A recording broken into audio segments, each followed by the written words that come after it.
Ladies and gentlemen, to the channel, IWN, and this is your 2022 WWE Survivor Series War Games review. Thank you to each and every single person who tried to wait on me to go live. And most importantly, thank you guys for joining the live chats. If you guys are new, subscribe, turn on that bell for all notifications, hit the thumbs up on the stream. Let's get all the likes on the stream minimum, please. No complaints. The new week has already just started. The new week has already begun, and my eyes are already bothering me like crazy. Like I'm not joking. I'm not even kidding right now, man. Anyways, you guys can follow me on Instagram. You can add me on Facebook, Snapchat. Links to all my accounts are in the description below. I am also going to be going over your WWE and AEW Saturday night news right after the Survivor Series review, so be prepared for that. We got a lot to go over. We got a lot to talk about as far as Survivor Series, as far as WWE news goes. You guys know the drill. You know the deal already. So now, I gotta ask, who all enjoyed Survivor Series yesterday night? I know I did. Now, I thought this pay-per-view was going to be one of WWE's greatest pay-per-views of all time, but it turned out to not be the greatest pay-per-view of all time. It wasn't the best either. In fact, it was just simply a decent pay-per-view.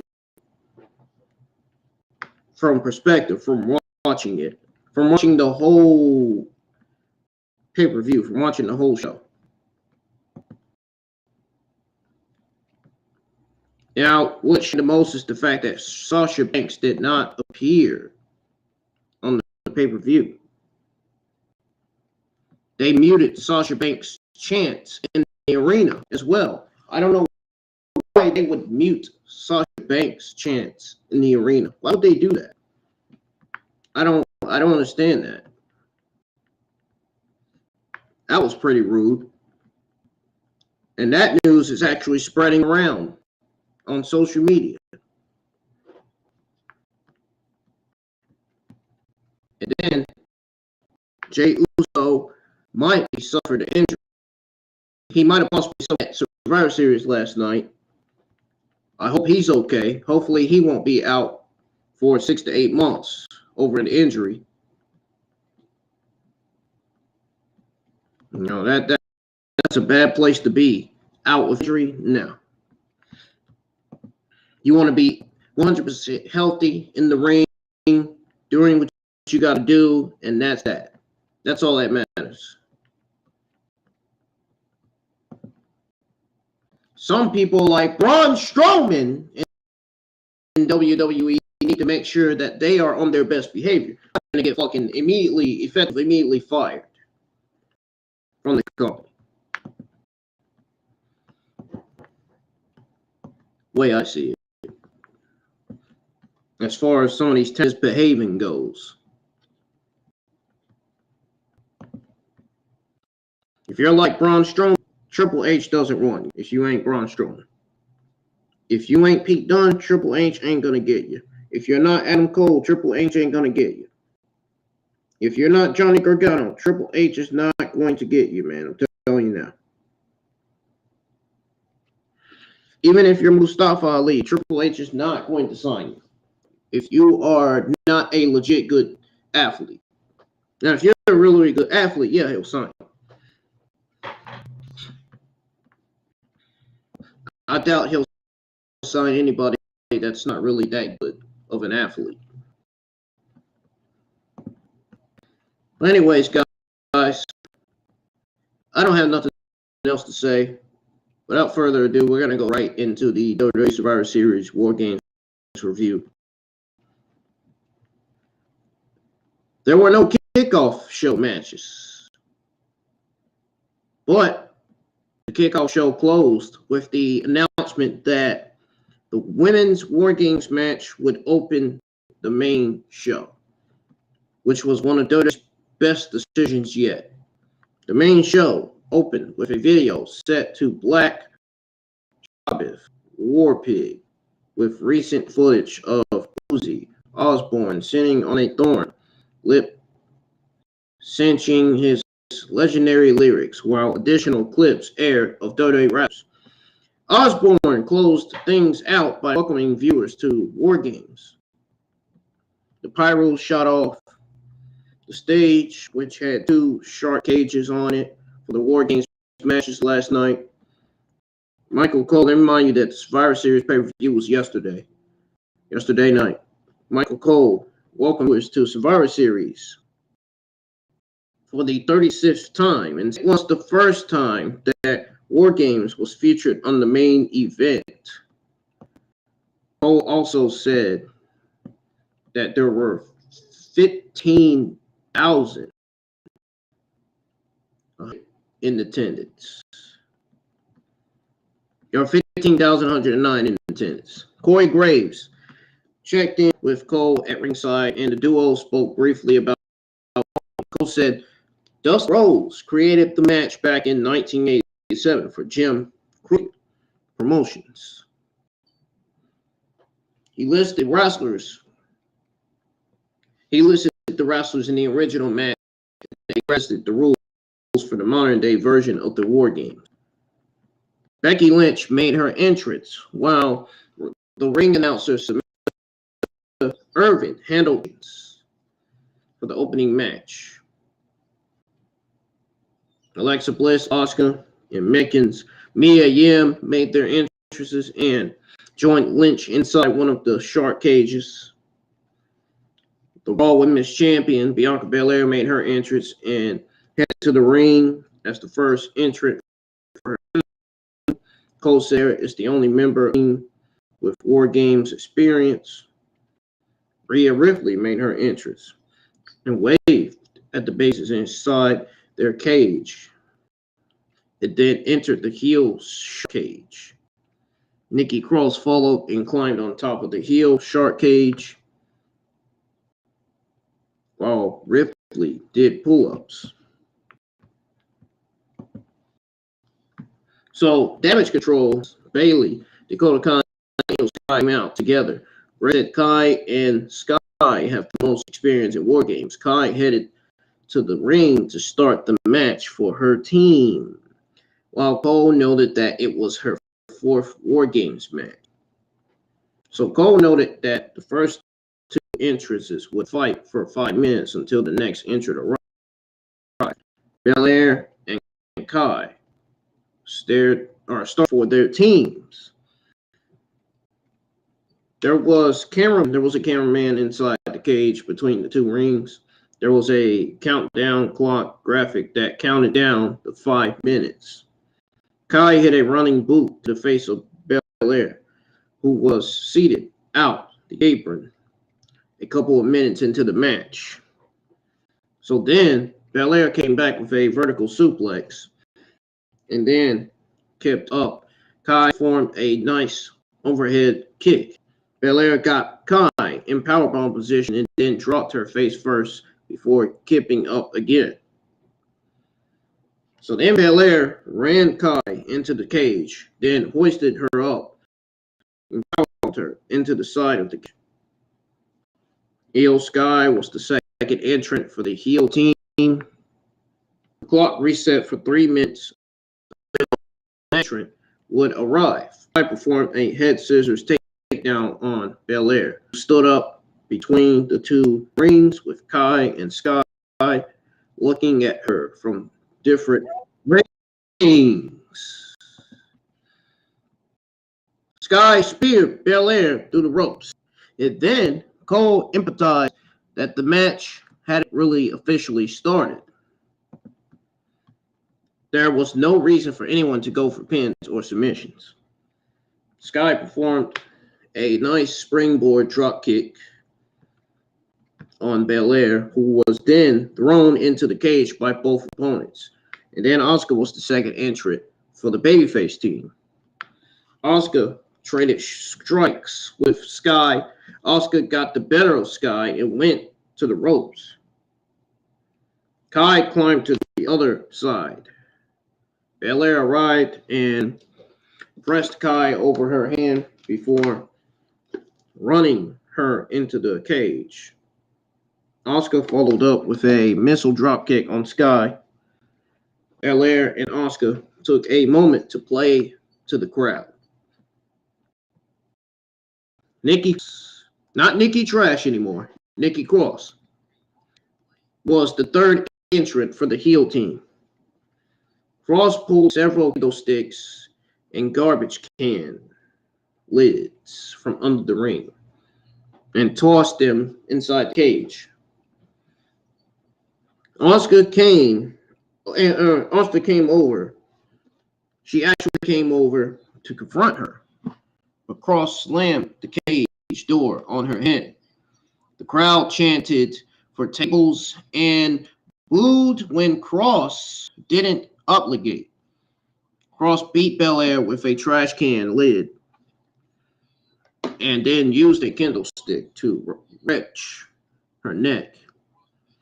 Alexa Bliss was the third entrant for the babyface team. Bliss ducked a clothesline and drop-kicked Kai. So then Bliss performed a series of strikes on Cross. Asuka bulldogged Sky into a trash can lid. Kai and Sky used kendo sticks as weapons. Then Asuka and Bliss returned. Meanwhile, Cross climbed to the top of the cage. Cross sat on the edge of the cage and smiled. Cross eventually stood up and laughed before forming a crossbody block on a group of teammates and opponents in the ring. Cross sat up and laughed.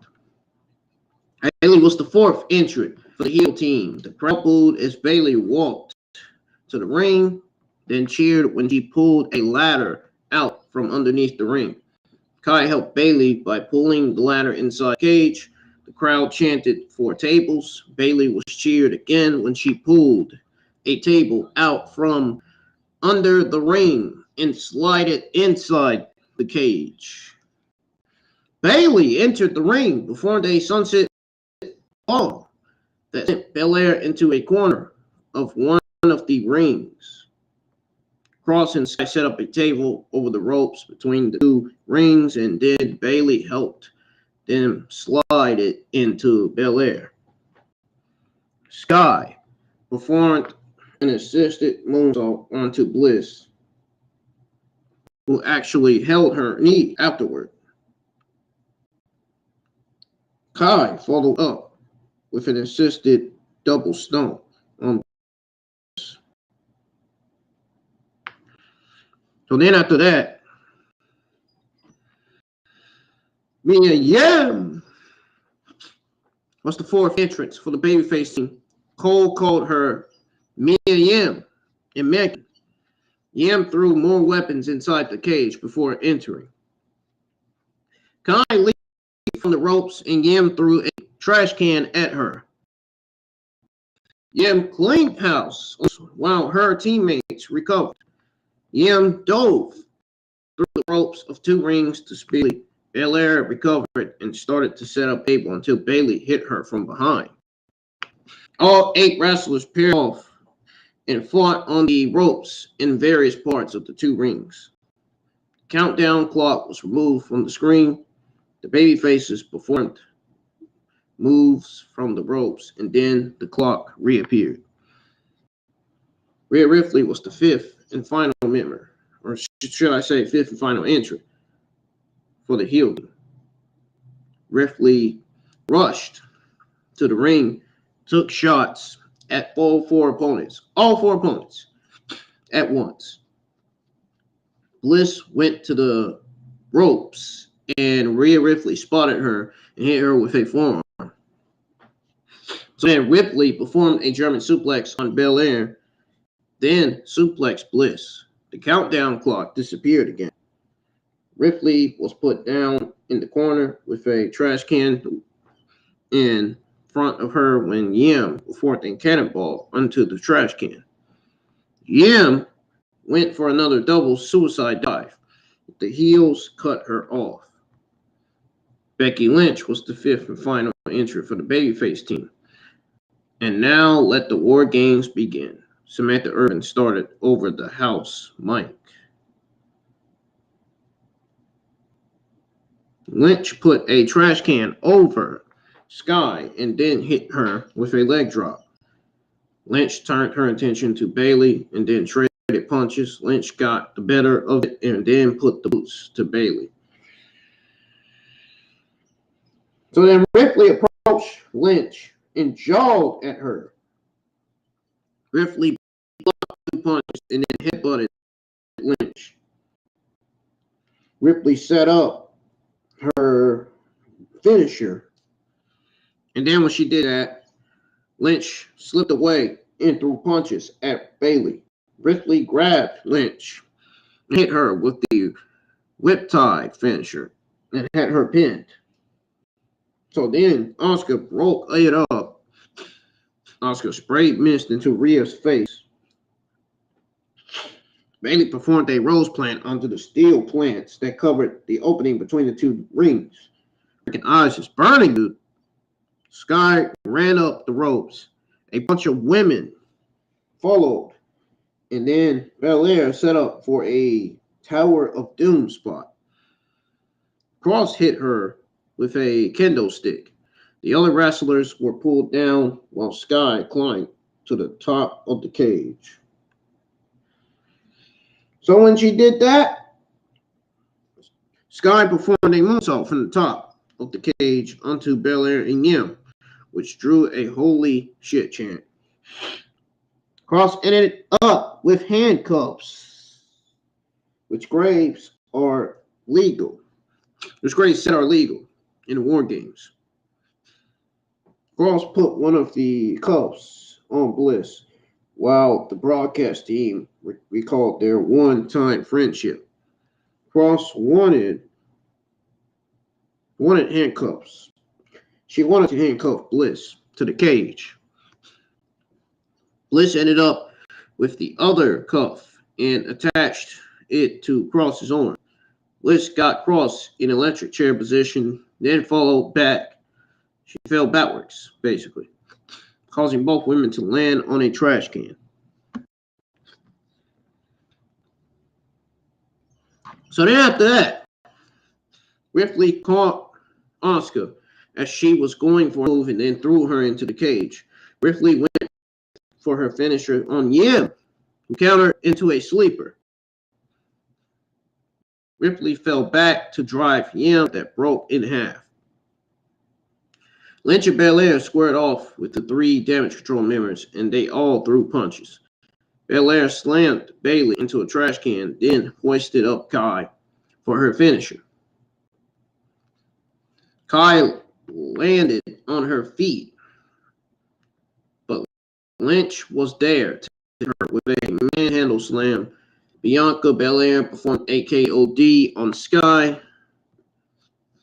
Lynch and Belair placed a table near the corner of the ring. Belair placed Kai and Sky on the table while Lynch climbed the cage. Bayley tried to follow Lynch, but Belair stopped her and drove her into the cage with a KOD. Lynch performed a leg drop style fall from the top of the cage that put Kai and Sky through the table. Lynch covered Kai and got the 3 count. And that was it.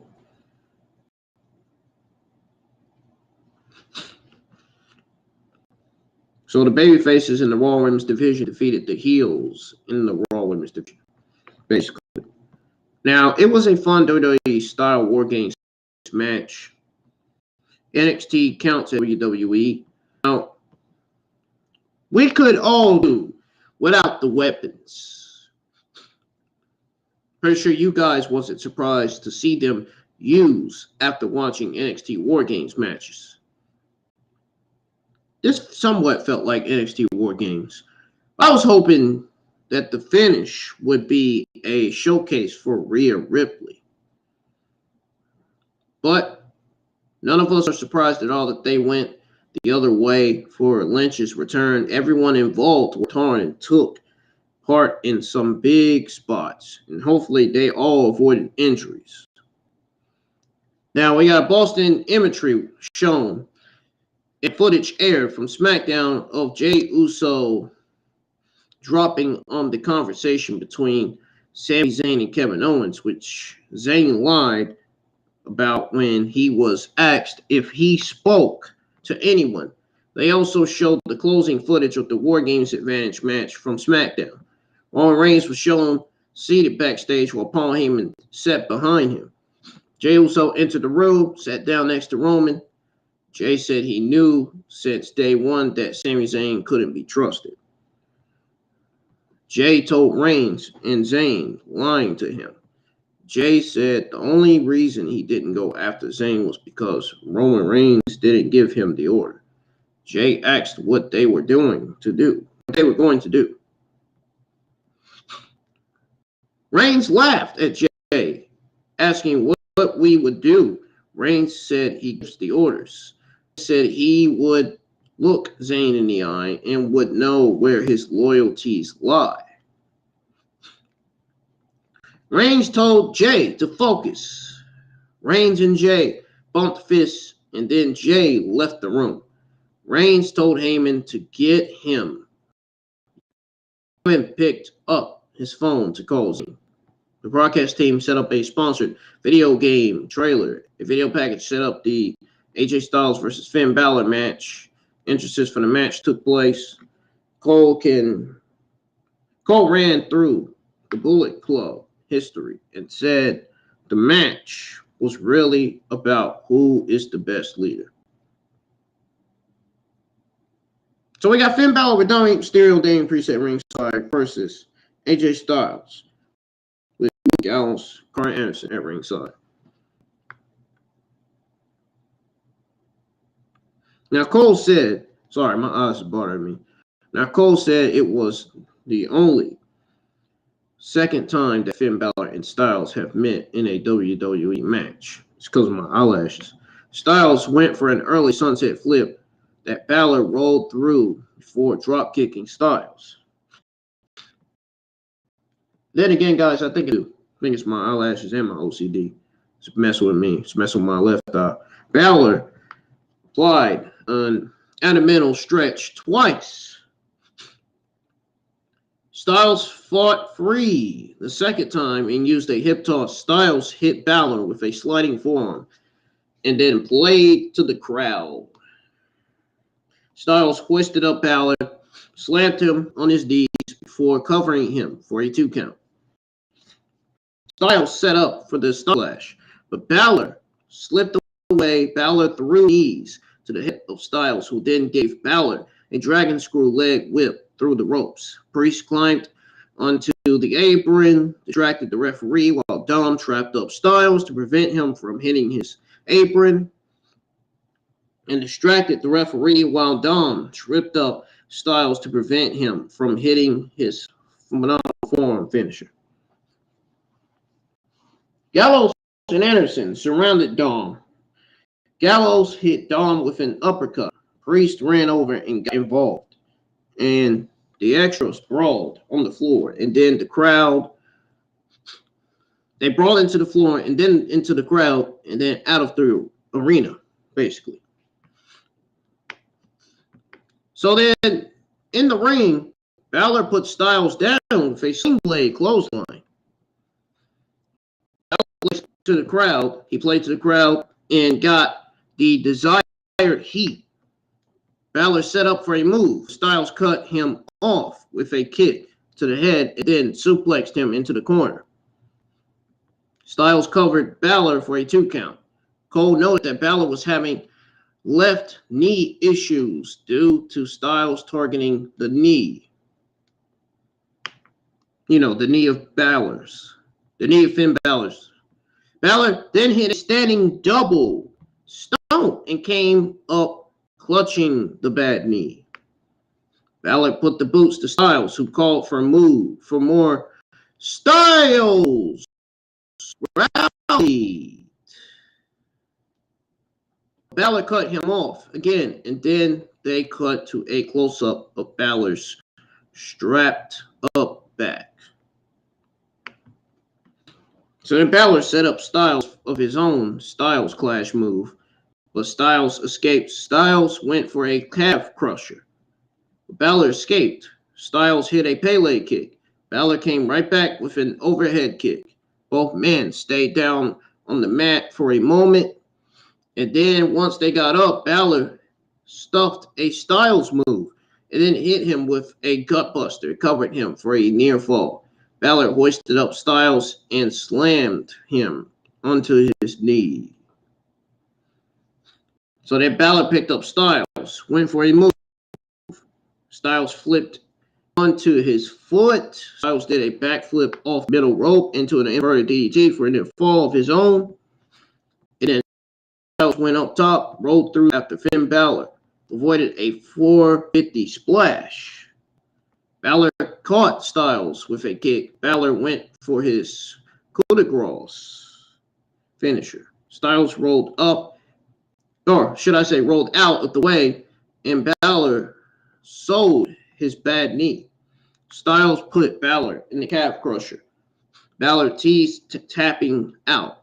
Styles leaned into the hole, but Bálor reached back, grabbed Styles' head, slammed it into the mat several times to break the hole. Bálor sold the knee. He sold the bad knee again. Both wrestlers stood up. Then Bálor worked over Styles with punches. Styles regrouped, and they traded punches and chops in the middle of the ring. Styles caught Bálor with a step-up enziguri. Styles went for a move, but Bálor shot him over the top rope. Styles threw punches at Bálor from the apron and then hit him with a phenomenal forearm and pinned him. After the match, Styles celebrated and then looked down at Bálor, who was seated in a corner of the ring. Styles checked Bálor after that. So this was a good match between Bálor and AJ Styles that really suffered from a lack of purpose. Sure, the two factions have been feuding, but this just felt like another match in the rivalry rather than a situation where the outcome truly mattered. Again, though, good work. Good work from both men. Very, very, very, very good work from both men. And I will say that this was one of the best matches on the pay-per-view. Easily, I could tell that this was easily one of the best matches on the view, man. And AJ Styles killed it. The crowd was really, really into this match. I'm surprised it even invested my time. This match had me watching, man. It really did. Makes me wonder how many people liked the match and how many people disliked the match. You're going to have a few AJ Styles, Finn Bálor haters in the community. You know, it is what it is. It is what it is, man. But the point is, you got to accept the fact that these two veterans put on a great show. And so when you get to the level of experience, these men have, you know, it's almost impossible for them. When you get to the level of experience for these two men, it's almost impossible for them to put on a bad match. You guys get what I'm saying? And so like, when you put two guys like this together, it will almost always lead to a classic encounter.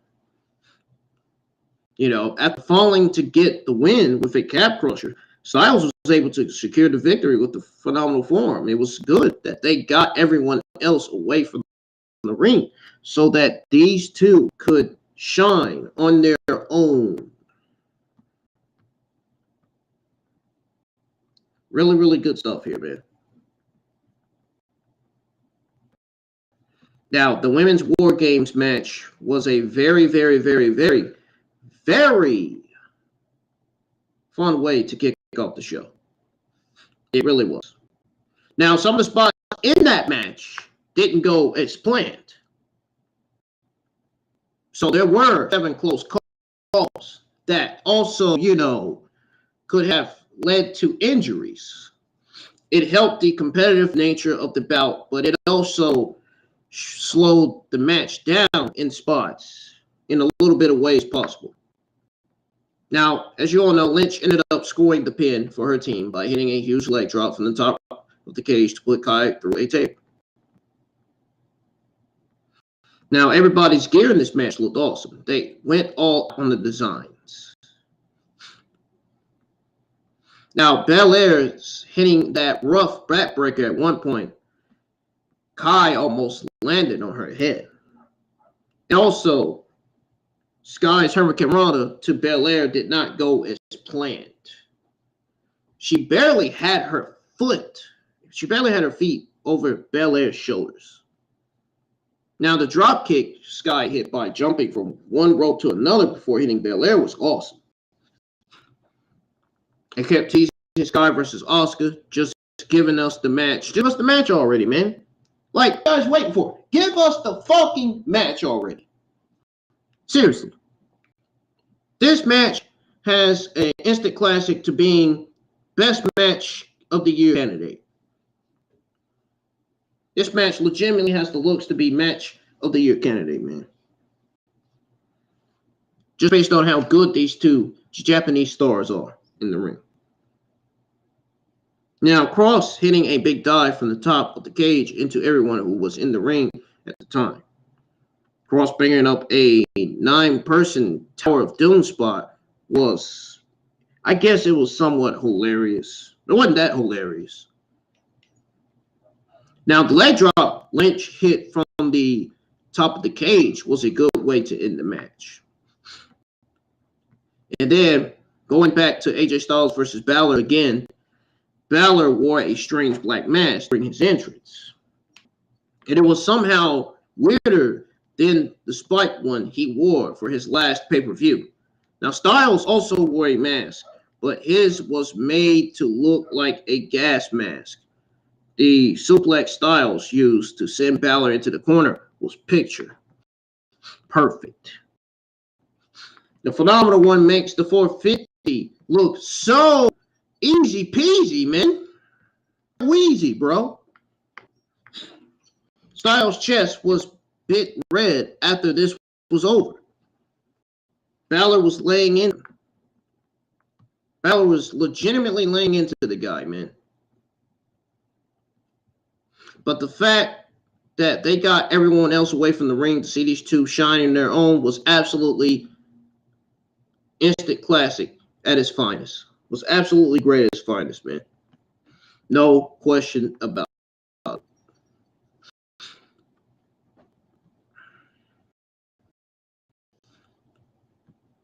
Good work from both wrestlers. A Royal Rumble ad aired for the January Stadium show. Among the various ads that aired was the Uzi Osbourne, and that included Osbourne addressing the universe as part of a plug for his new album. A video package set up the SmackDown Women's Championship. Now, I thought this was the only terrible match on the pay-per-view. I don't think this match had nobody interest in watching whatsoever. We got Ronda Rousey with Shayna Baszler at ringside versus Shotzi for the SmackDown Women's Championship. Cole noted that Shotzi dedicated the match to her father, who died earlier this year. Samantha Irvin delivered in ring introductions for the title match. Rousey dodged a setup enziguri and applied an angle lock during the opening match, or during the opening minute. Shotzi rolled out of the hold and sent Rousey into the corner. Shotzi performed a cannonball move in the corner.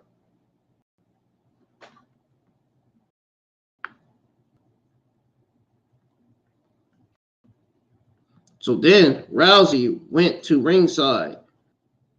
Shotzi went for a suicide dive, but Baszler shoved Rousey out of the way.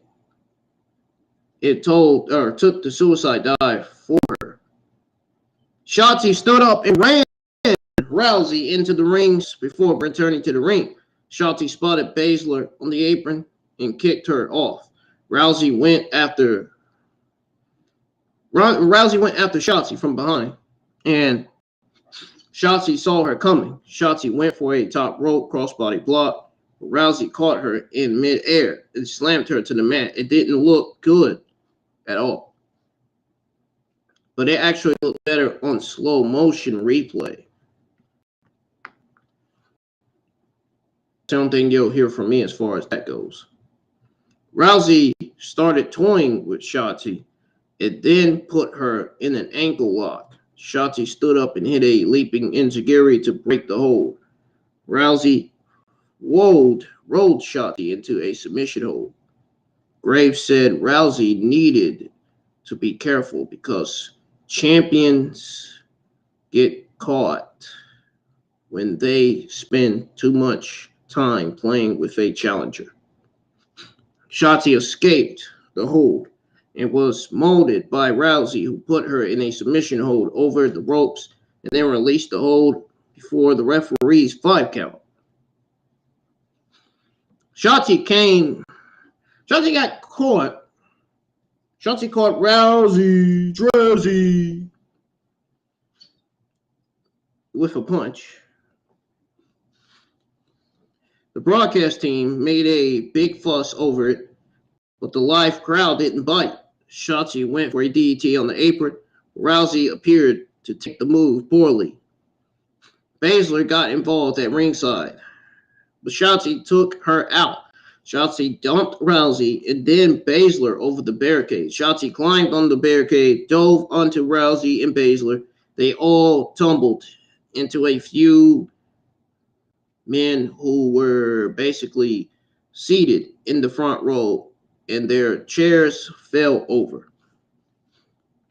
Shotzi tossed Rousey over the barricade and got her back inside the ring to beat the referee's 10 count. Shotzi went to the ropes, but Rousey joined her and performed a judo toss. Rousey covered Shotzi for a 2 count. Rousey powered up Shotzi on her shoulders and then performed Piper's Pin. Rousey applied an armbar and got the immediate submission. Now, this was a clunky match at times. At least it didn't really overstay its welcome.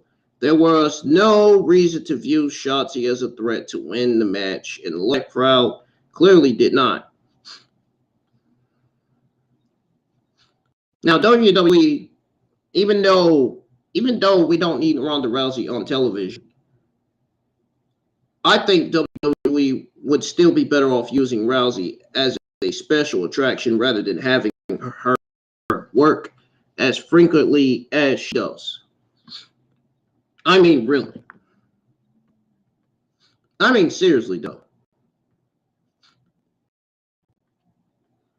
Now, the match didn't really have any moments, but as a whole, it was not good. It was not good at all. It was absolutely boring. It was horrible. It was a waste of everybody's time. I mean, Rousey got a lot of things about the business, but when it comes to putting together a competitive match, she still has a lot of work to do, man. She still has a lot of work, man. She really does. Roman Reigns was shown seated in his locker room with him and behind him when Sami Zayn entered the room. Reigns was all smiles and asked Sami how he was doing. Zayn said he was doing great and said that it was a big night for the Bloodline. Reigns asked Zayn if he wants to talk, or if he was talking with Kevin Owens. Zayn admired that he had. Reigns asked Zayn why he lied to Jey Uso. Zayn said he withheld information. He said he lied to Jey because he had a huge match, and he didn't want to put that on his plate beforehand. Zayn noted that Jey doesn't trust him as it is. Zayn said the truth is that Owens really spoke to him, and he merely listened.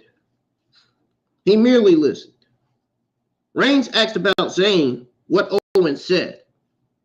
Zayn recalled Owens saying that Zayn should pretty much turn on the Bloodline before the Bloodline turns on him.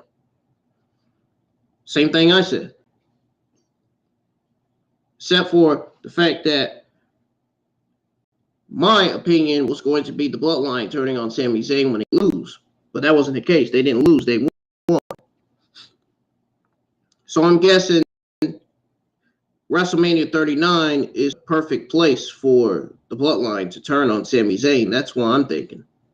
I'm thinking when Roman Reigns loses to The Rock, we get the Bloodline turning on Sami Zayn. But how are they going to do that? Well, we'll have to find out when WrestleMania scene gets here. Now, as I was saying, Reigns asked Zayn what Owens said exactly. Zayn recalled Owens saying that Zayn should turn on the Bloodline before the Bloodline turned on him. Reigns said he knew that Zayn was his friend. He knew that Zayn was his friend, but he needs to understand that the Bloodline is his blood. Reigns told Zayn he needed him to basically look in the eyes so that he knew he was with them, or whether he would stab them in the back. Zayn said he is with Reigns. Zayn said there are only 5 people in the world who are allowed to enter Roman Reigns' dressing room, and being one of them means the world to him. Zayn said he won't let Reigns down on this night or any night. I am with the Bloodline, Zayn said twice while looking Reigns in the eyes. Reigns glared at Zayn, and there was a long pause before Reigns stood up. Reigns told Zayn to get up. Zayn stood, and Reigns glared at him, then smiled and said, "Let's do it." Reigns opened his arms and hugged Zayn, who thanked him. Reigns was facing the camera during the hug and was stone-faced while Zayn thanked him again. Now, this was a very, very outstanding segment. Zayn swore his alliance to the Bloodline. Reigns made Zayn think that he believed him, but Reigns' stone face during the hug left things open. In fact, that segment was so good that it's actually a shame that it didn't play out on the Go Home show, because they may have sold a few Peacock subs. So you guys know what I mean.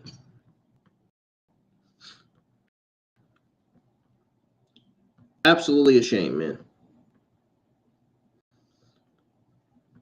Now, moving on to the United States Championship match.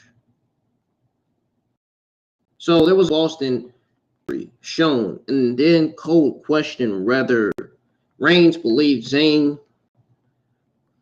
Cole asked, also plugged he didn't ask, but I meant to say he also plugged the Survivor Series press conference that would be held after the event. So, entrances for the United States title match took place with the ring announcer Mike Romy. Or should I say Mike Rome? introducing each wrestler as they walk to the ring. So we got Seth Rollins defending his United States Championship against Lashley and Austin Theory in a triple threat match. The crowd chanted Rollins' entrance theme song as the match started. I like his theme song too. Oh, whoa, whoa.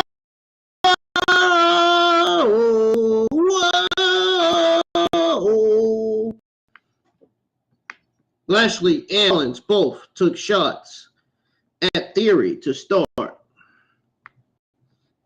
and then went at another one once Theory was at ringside. A short time later, Lashley performed a DDT flatliner combo on both opponents. Lashley hoisted up Theory, ran him into Rollins. Lashley picked up Rollins and slammed him to the mat before covering him. But Theory pulled the referee out the ring to break up the count. Cole recalled Lashley doing the same thing to Theory when he tried to cash in the Money in the Bank contract. Lashley went after Theory at ringside. Eventually, Rollins performed a flying knee off the apron to hit Lashley. Rollins ran Lashley into the ring steps. Theory cut off Rollins and then ran the top half of the ring steps into Lashley. Then hit Rollins with the steps, then turned around and hit Lashley with them again. In the ring, Rollins went for a stomp. Lashley returned and broke up, performed a spine buster, and then put Rollins in the hurt lock. Theory hopped to the back of Lashley and put him in a sleeper, pretty much causing Lashley to break the hurt lock. Lashley dumped Theory over the top rope. Rollins put Lashley down with a pedigree, covering him for a near fall. A "Let's Go Rollins" chant broke out. Rollins went for a Phoenix splash on Lashley, who moved Rollins' feet and was tossed to ringside by Theory. He put Theory in a hurt lock. Theory used his feet to press off the top turnbuckle and had Lashley pinned. You guys know what I mean by turnbuckle. I shouldn't have to explain it. Rollins performed a top rope splash onto them to break up the pin. Great sequence. Moments later, Theory set up for a pedigree with Rollins avoided. Lashley caught both men in a stemmerous hurt lock, which they escaped. Rollins ended up with both men down on all floors and looked like he was debating who to take out. Rollins leaped off the back of Theory into a stomp on Lashley. Cool spot. Theory went after Rollins, who ended up suplexing him and then set for his Falcon Arrow. Lashley speared Rollins. Theory covered Rollins. It got the 3 count. So this was an excellent triple threat. Now, nobody's big on playing hot potato with the title belt here, but having Theory take the title from Rollins shortly after Rollins won the title made this a truly surprising outcome. This all played out so much better than if the old version of Theory. It played so much better than the old version of Theory had successfully cashed in Money in the Bank contract. The new improved Theory is great, and the title helps him more than it helps the firmly established Rollins or Lashley.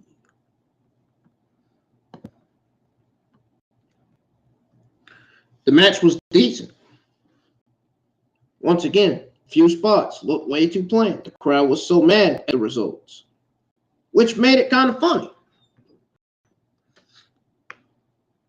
Made it really funny, man.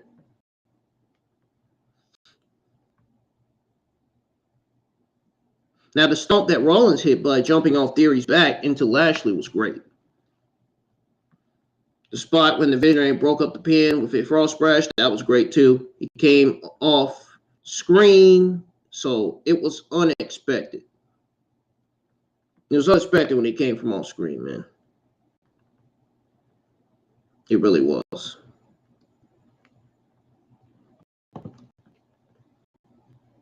Now, the Wargames cage lowered around 2 rings, and they cut backstage. Jay asked Roman Reigns if Sami lied to him. Reigns said he saw everything he needed to see. Samantha Irvin delivered the introductions for the Wargames match. Kevin Owens came out first wearing a Dusty Rhodes t-shirt. Dusty Rhodes seemingly responded to Kevin Owens wearing the Dusty Rhodes shirt. So Cody Rhodes apparently must have been watching Survivor Series at his house with his wife, Brandy Rose. Drew McIntyre made his entrance. Then the Brawling Brutes came out together. Butch headed to the ring while Cole said he loved him starting because it's his 4th War Games match. This is legitimately Pete Dunne's 4th War Games match. The Bloodline made their entrance as a group and were accompanied by Paul Heyman. Solo Sikoa stood in front of the big shark cage with his arms crossed and stared, should I say, at the 4 men inside. Jey Uso headed to the ring to start the match for his team. Bloodline, Roman Reigns, Jey Uso, Solo Sikoa, and Sami Zayn with Paul Heyman versus Drew McIntyre, Sheamus, Butch, and Rich Holland. Match. Now, Heyman remained on the stage and stood behind Team Shark Cage. Jey Uso and Butch started the match for their teams. Butch targeted Jay's tapped fingers. Cole recalled there being concern that Jey broke his wrist at one point and said that turned out to not be the case. Now, Jey came back for a stretch, and Butch ended up placing his hand basically on the steel cage between the rings and then stomped Jay's arm. Butch went for a Kimura, but Jey slammed him to the mat. Rich Holland was the second entrant for the babyface team. Butch slammed Jey to the mat and nearly stomped. Graves said Holland wouldn't score style points, but whatever he does would hurt. Butch recovered and joined Holland in double teaming Jey. Butch continued to target Jay's bad hand. The clock expired and Jimmy was about to rush to the ring. The ring stopped him and actually motioned for Zayn to go to the ring instead. Sami Zayn was the second entrant for the heel team. And Sami Uso chant broke out as Zayn tentatively approached the cage. Both babyfaces went for Zayn, but Jey recovered and then hit both before Zayn entered the cage. Jey and Zayn spoke for a moment, allowing the babyfaces to recover. Butch performed a moonsault, and then Holland slammed them to the mat. Holland went for a running splash on Jey, who actually was against the cage. Zayn pulled Jey out of the way, and then Holland crashed into the cage. Jey ran Butch into the cage. We got Drew McIntyre as the third entrant for the babyface team. McIntyre entered the cage with both of his teammates down. McIntyre and Jey into the cage. Zayn dove from the ropes, but McIntyre caught him, suplexed him, should I say.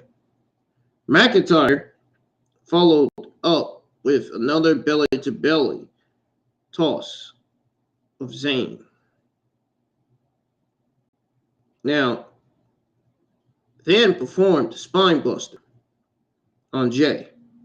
Now, I'm feeling pretty oozy right now, McIntyre said. Zayn stuffed McIntyre's attempt to superplex Jay, but Holland ran Zayn into the cage. Jay fought off Holland and Butch while standing on the ropes. McIntyre set up and tossed McIntyre. Put Zayn down with a future soft DDT. So before that, McIntyre set up and tossed Jay. Put Zayn down with a future soft DDT. Jimmy Uso was the third entrant for the heel team. Jimmy put 3 tables out from underneath the ring and slid them inside the cage. Zayn went to set up one of the tables, but Jay shoved him away and said he had it. Jay shoved Zayn back while Jimmy tried to play peacemaker. They cut to a shot of a frustrated Reigns. The Usos ran McIntyre into the cage. Zayn brought one of the tables over to the other ring. Jimmy helped Zayn lean the table in a corner of the ring. And Jimmy set up to put McIntyre through the table, but he hit them with both Glasgow kisses. Kevin Owens was the 4th entrant for the babyface team. Owens pulled a few chairs out from under the ring. Owens tossed 2 chairs inside the ring, carried a third, which he used as a weapon. Owens performed a cannonball on Jay in the corner of the ring and then followed up with a top rope swanton bomb. Owens threw a chair, both Usos. He threw a chair, both Usos. Zayn and Owens looked at one another, but Holland grabbed Zayn from behind and worked him over. One of the Usos hit Owens with a chair. Butch hit Jay with a chair and then stomped his hand onto a chair. Jimmy took out Butch with a punch. Owens came back and put Jimmy through a table. So Sikoa was the 4th member of the heel team. Sikoa slapped his face and let out a primal scream as he walked toward the cage. Sikoa entered the cage and got the better of Holland, and then turned Butch inside out for a clothesline. Sikoa ran Butch into the cage. Sikoa followed up with a Samoan drop on Holland. Sikoa played to the crowd and oddly didn't get much of a reaction. Sikoa and Owens met in between the 2 rings and traded punches. Now, so when they traded punches,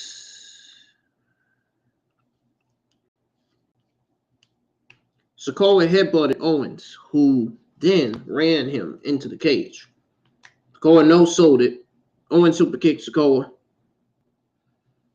who didn't really go down. Owens tried again, only to find out that Sikoa remained on his feet.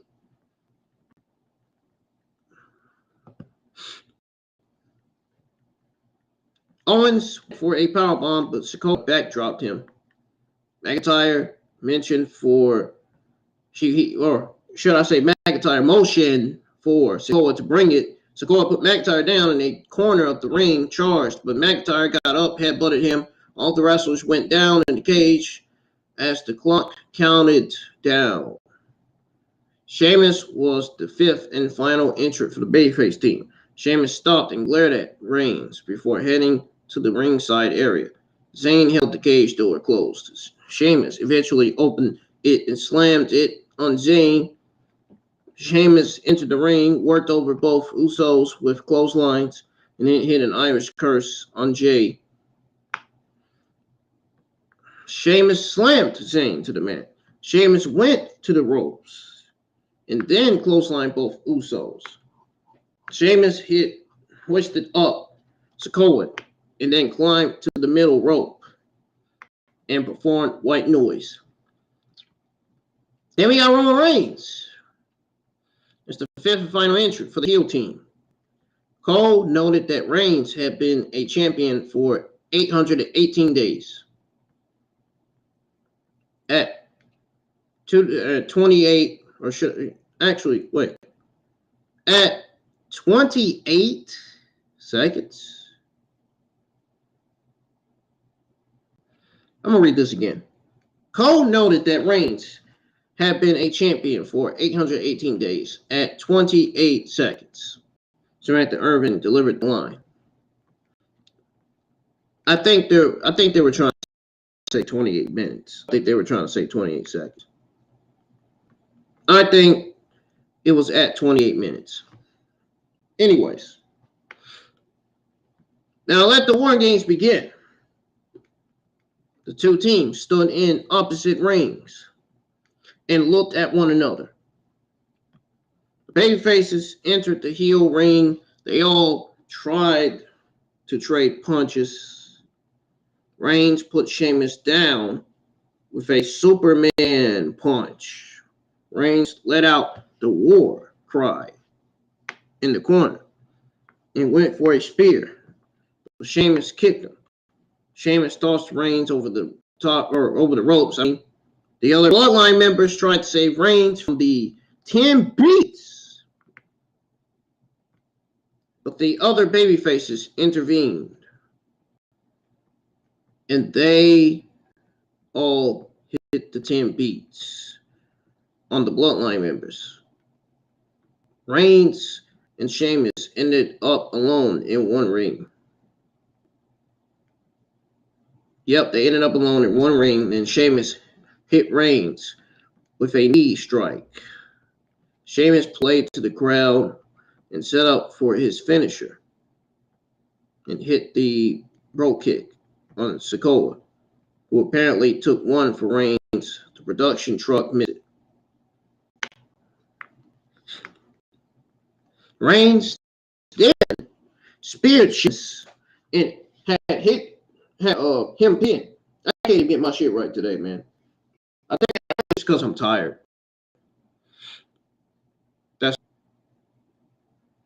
It's just because I'm tired.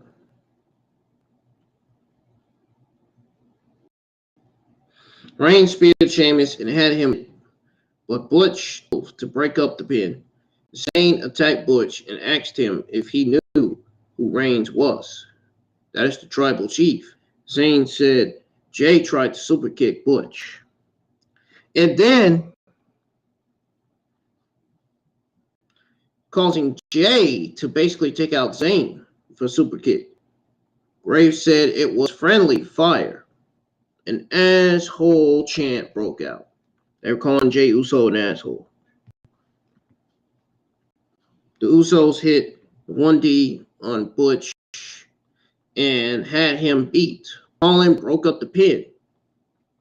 Usos double super kicked Holland, and then Reigns speared Holland through the table set up in the corner of the ring. They replayed footage of Sikoa saving Reigns from the bro kick.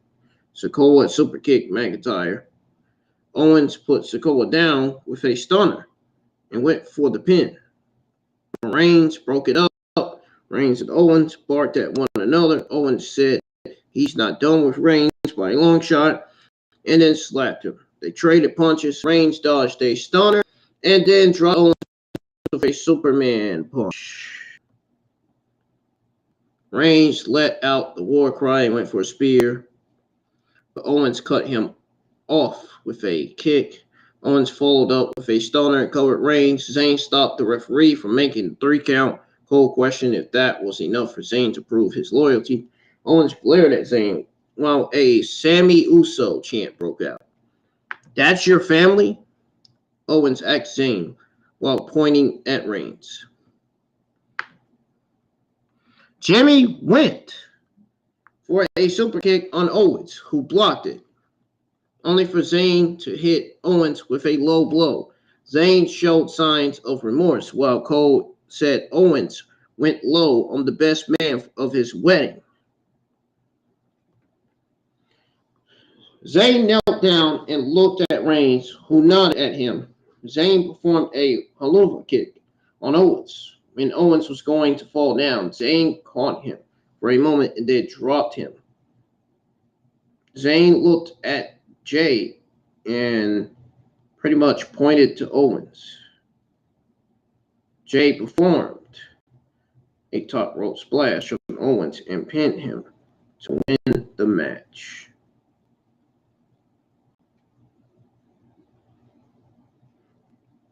The Bloodline, Roman Reigns, Jey Uso, Solo Sikoa, and Sami Zayn all defeated McIntyre, Sheamus, Kevin Owens, Butch, and Rich Holland in a Wargames match. Now, Cole said he never thought he'd see the day that Sami Zayn would shun Owens. Reigns stood up and opened his arms and then hugged Zayn while the Sikoa watched on. Once Reigns released Zayn from the hug, Jay walked over and hugged Zayn. Jimmy and Zayn did their handshake. Zayn got fired up and yelled to the crowd while Cole questioned if Zayn had sold his soul. The Bloodline members stood tall together, looked at Zayn and nodded. Cole said Zayn proved he's much more than an honorary Uso. Reigns looked down at Owens, who was still down in their ring. When the other babyfaces went down in the other ring, Zayn told Reigns he was with him tonight and is with him every night. And then the show cut to black. A very good Wargames match with some great storytelling regarding Zayn's place in the Bloodline. I truly thought this might be the night that the Bloodline gave Zayn the boot, but they doubled down by having Zayn sacrifice his best friend to remain in the good graces of Reigns. The big hug between Zayn and Jay was awesome, as much as I'm sure we all look forward to what comes after the big split. I'm still enjoying the hell out of the honorary Uso saga. I really am. I'm happy they even stretched it out even longer. Now, overall, folks, this was a very, very enjoyable event. It was a very, very enjoyable pay-per-view. It wasn't the greatest. It wasn't the best. Just enjoyable. Just a decent, solid pay-per-view. Both War Games matches delivered. The U.S. title match was a blast.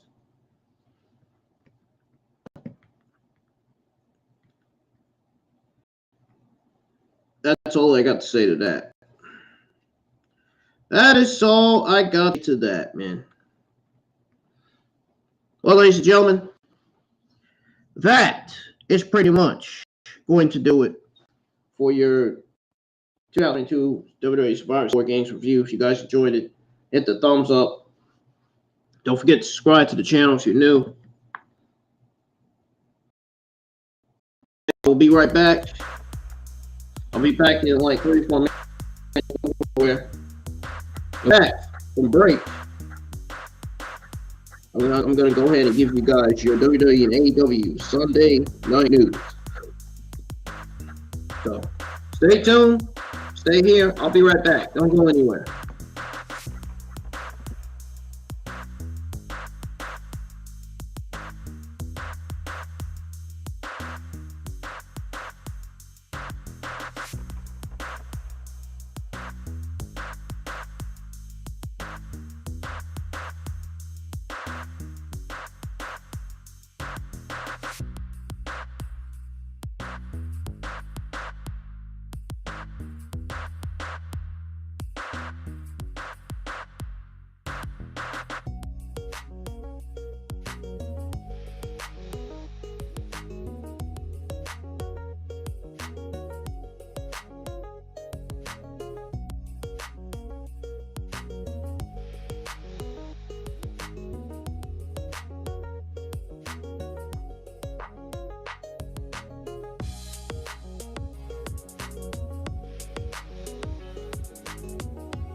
Ladies and gentlemen, it is now time for your WWE and AEW Sunday Night News.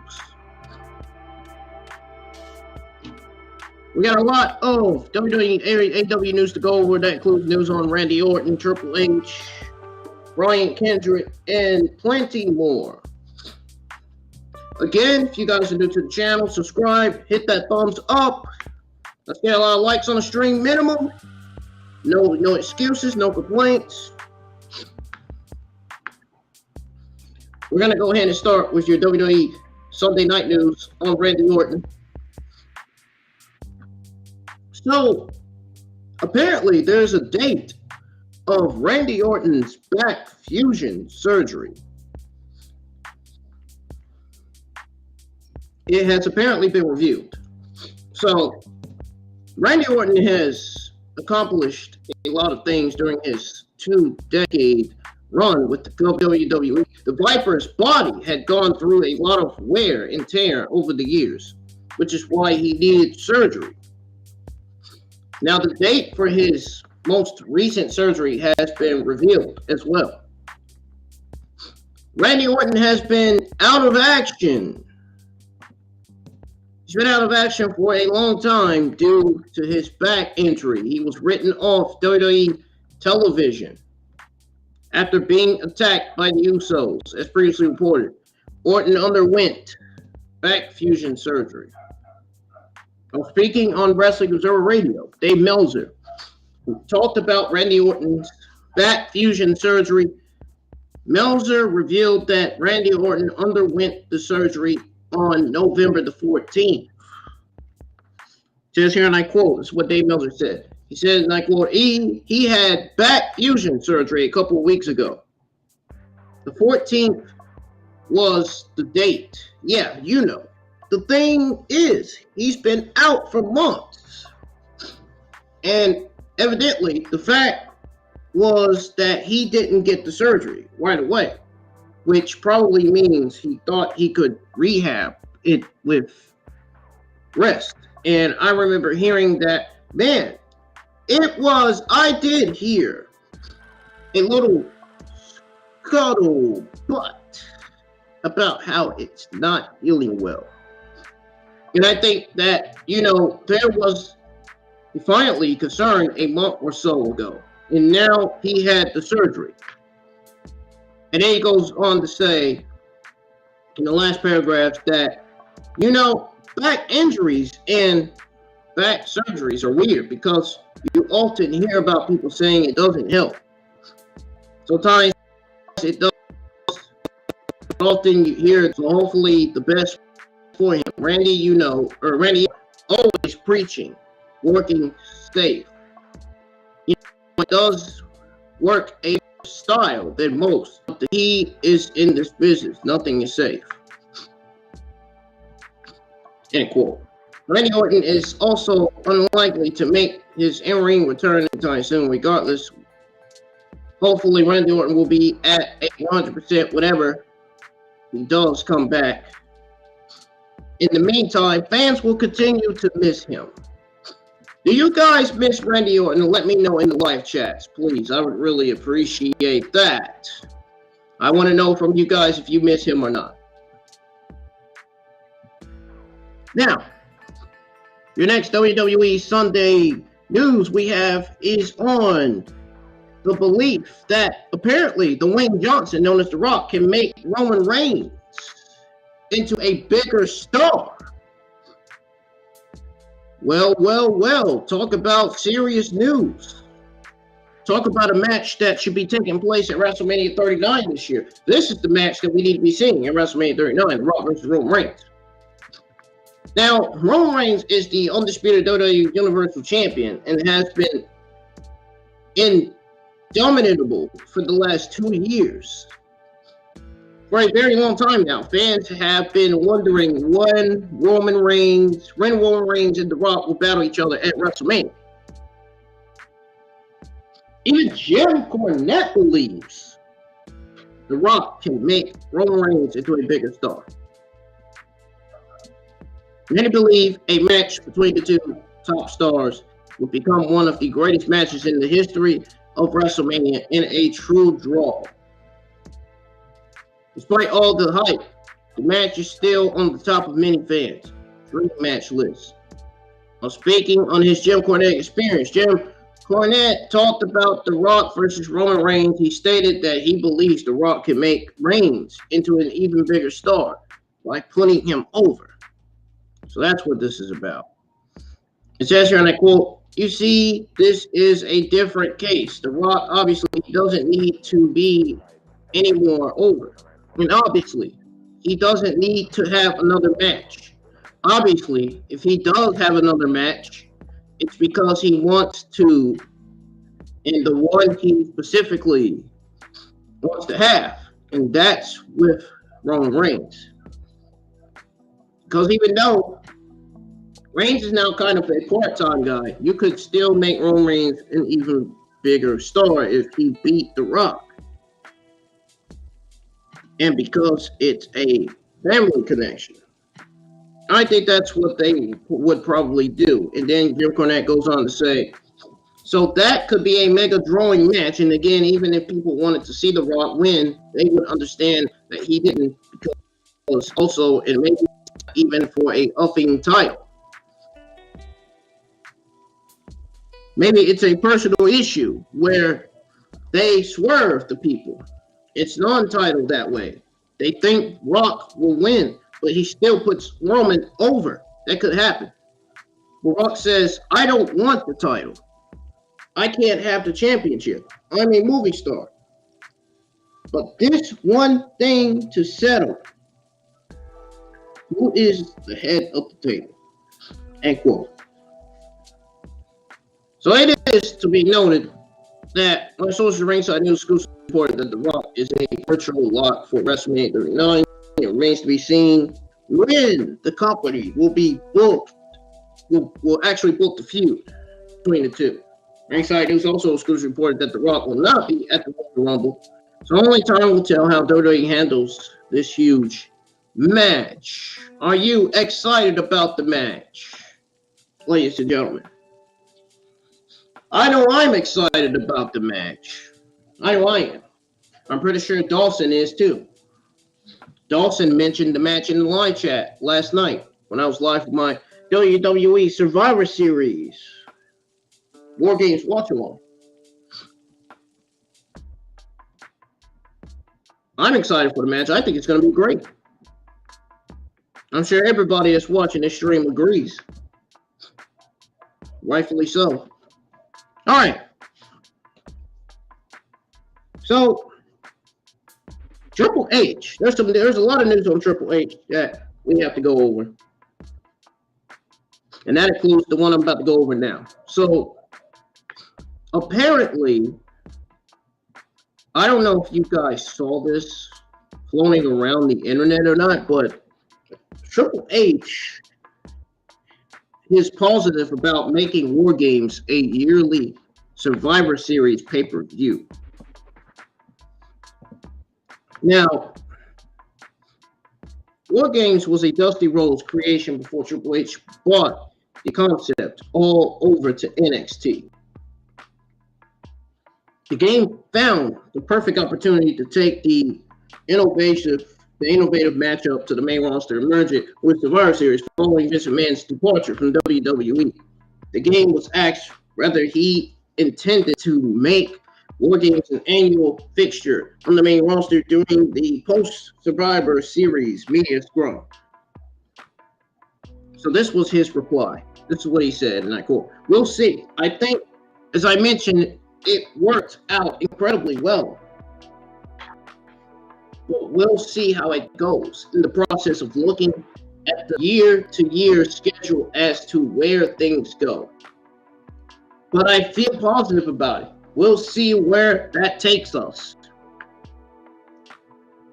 Triple H taunted the success of WWE Survivor Series Wargames as well. It remains to be seen if WWE Chief Content Officer will make Wargames a prominent part of Survivor Series.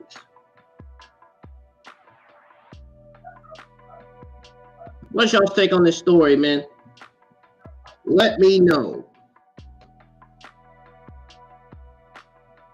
So apparently, there's some news on Hell in a Cell. There's some news on the future of the Hell in a Cell pay-per-view.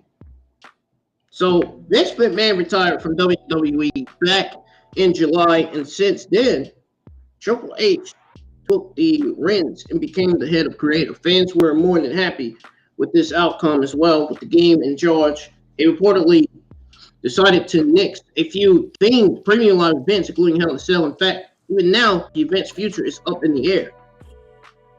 WWE reportedly plans on nixing the Hell in a Cell premium live event and even Money in the Bank. This discussion had a very mixed response from fans as well. While speaking during the post-Survivor Series press conference, Triple H talked about themed events in the company and what he plans to do with them. The game made it clear that Hell in a Cell's future in the company remains an uncertain one.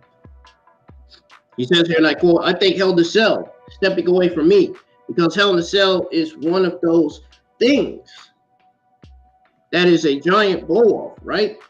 He questioned that, and then he said, "If you're calling somebody out at the end of something, you can challenge them to a Hell in a Cell or Hell in a Cell match. I hear all this speculation about Money in the Bank, Hell in a Cell, Elimination Chamber, maybe those go away. I hear you.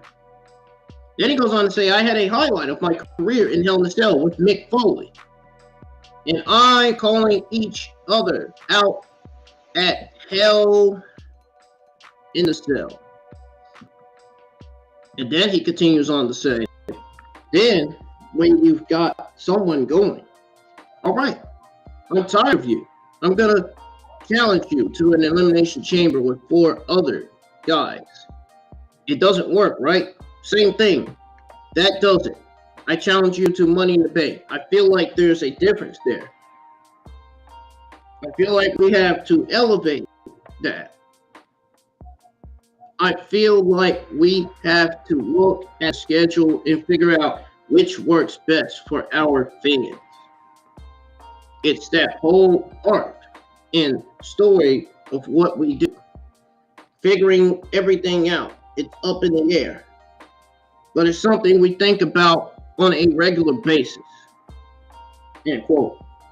We will have to wait and see when the next Hell in a Cell match will take place. Triple H is going back to the good old days with an incredible focus on storytelling, and fans are certainly down for it already. And I don't blame them, because I am too. Are you guys down for the for Triple H going back to the old days with an incredible focus on storytelling? Are you guys down for that? Let me know. And will you also miss the Hell in a Cell pay-per-view? No, I won't. I'm not. You guys might miss it.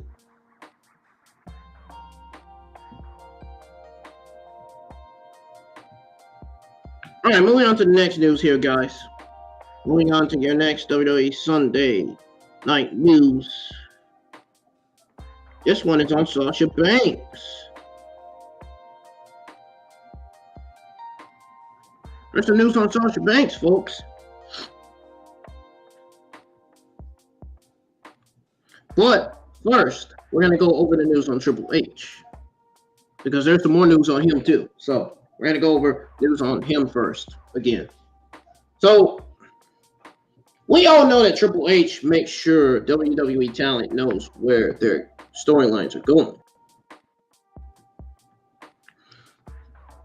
Well, also, Triple H took the reins of WWE Creative 2 days after Vince McMahon stepped down from his position as the Stanford-based promotions head booker. Triple H's approach to the creative process has reached praise from fans and peers alike.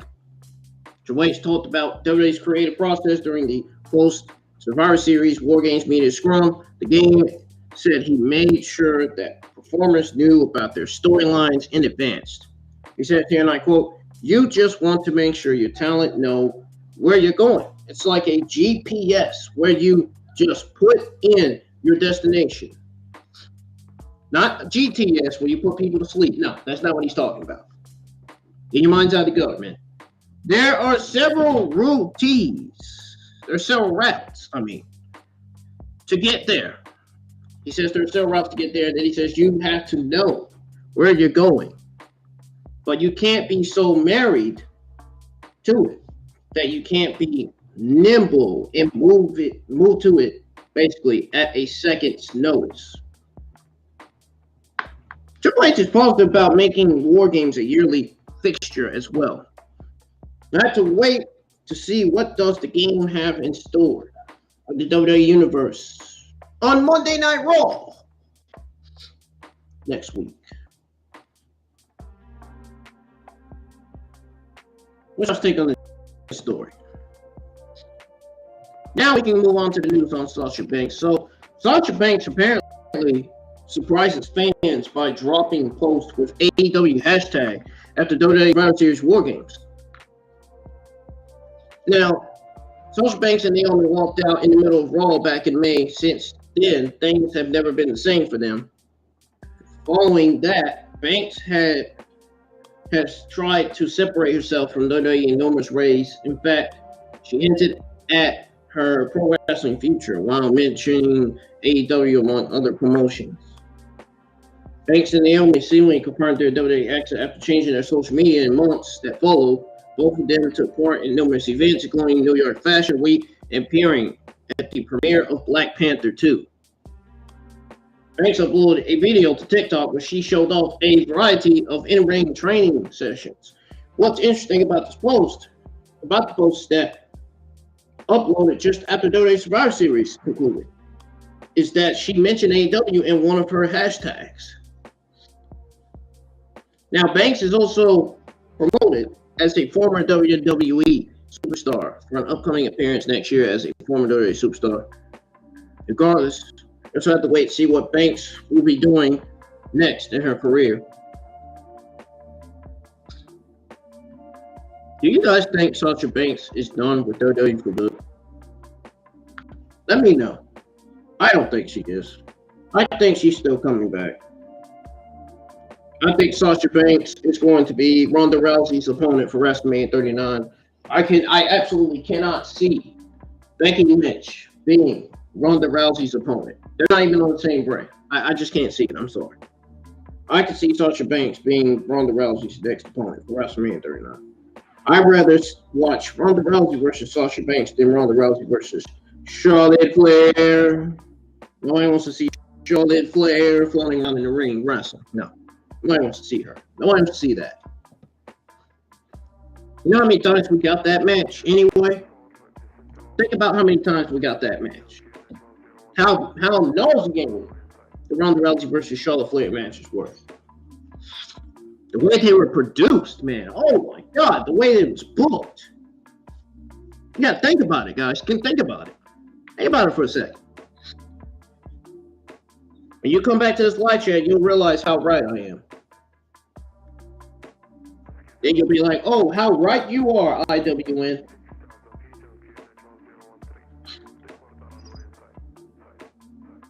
All right. Moving on to the next news here. So, your next WWE Sunday night news is on Brian Kendrick. And I got some more news on Sasha Banks. We're going to go over more news on her after the news on Brian Kendrick. I'm going to go over it for you guys. Yes, folks. Got some news on Brian Kendrick. It's been a while since I haven't seen any news on Brian Kendrick, man. Till now. So Brian Kendrick is apparently back with WWE again.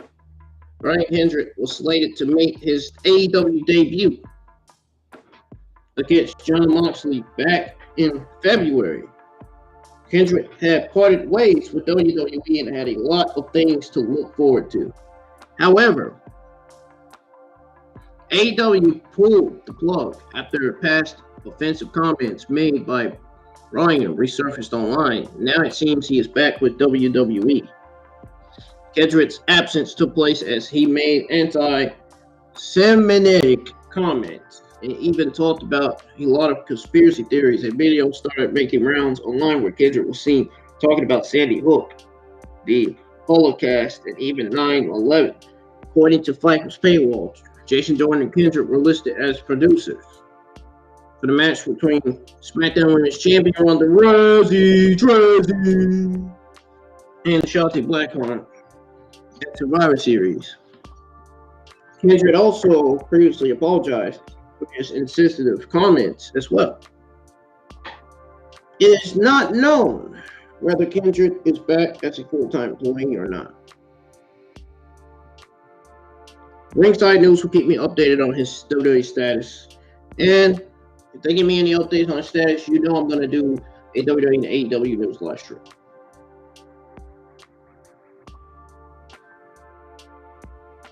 If it's important news like that. What y'all's take on Kendrick? Back with WWE. Let me know. Alright, there's some more news on Sasha Banks. Sasha Banks and WWE are still negotiating money situation. So, despite her absence, fans have clearly not stopped wanting her back in the company. In fact, fans have chanted her name during Survivor Series as well. The event's Boston location helped with the Boss fandom. So she still has a legion of followers in every city. Sounds like Lil Durk. Well, it seems like Lil Durk has legion of followers in every city he goes.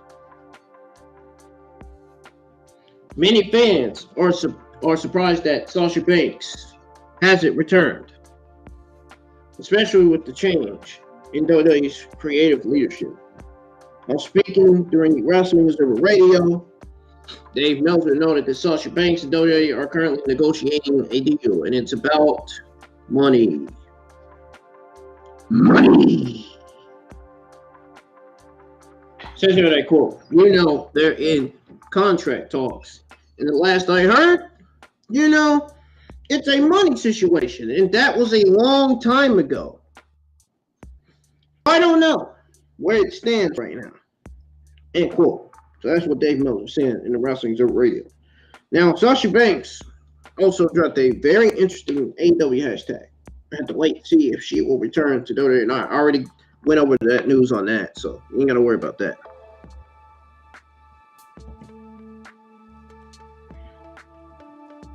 What are y'all's thoughts on that story? All right.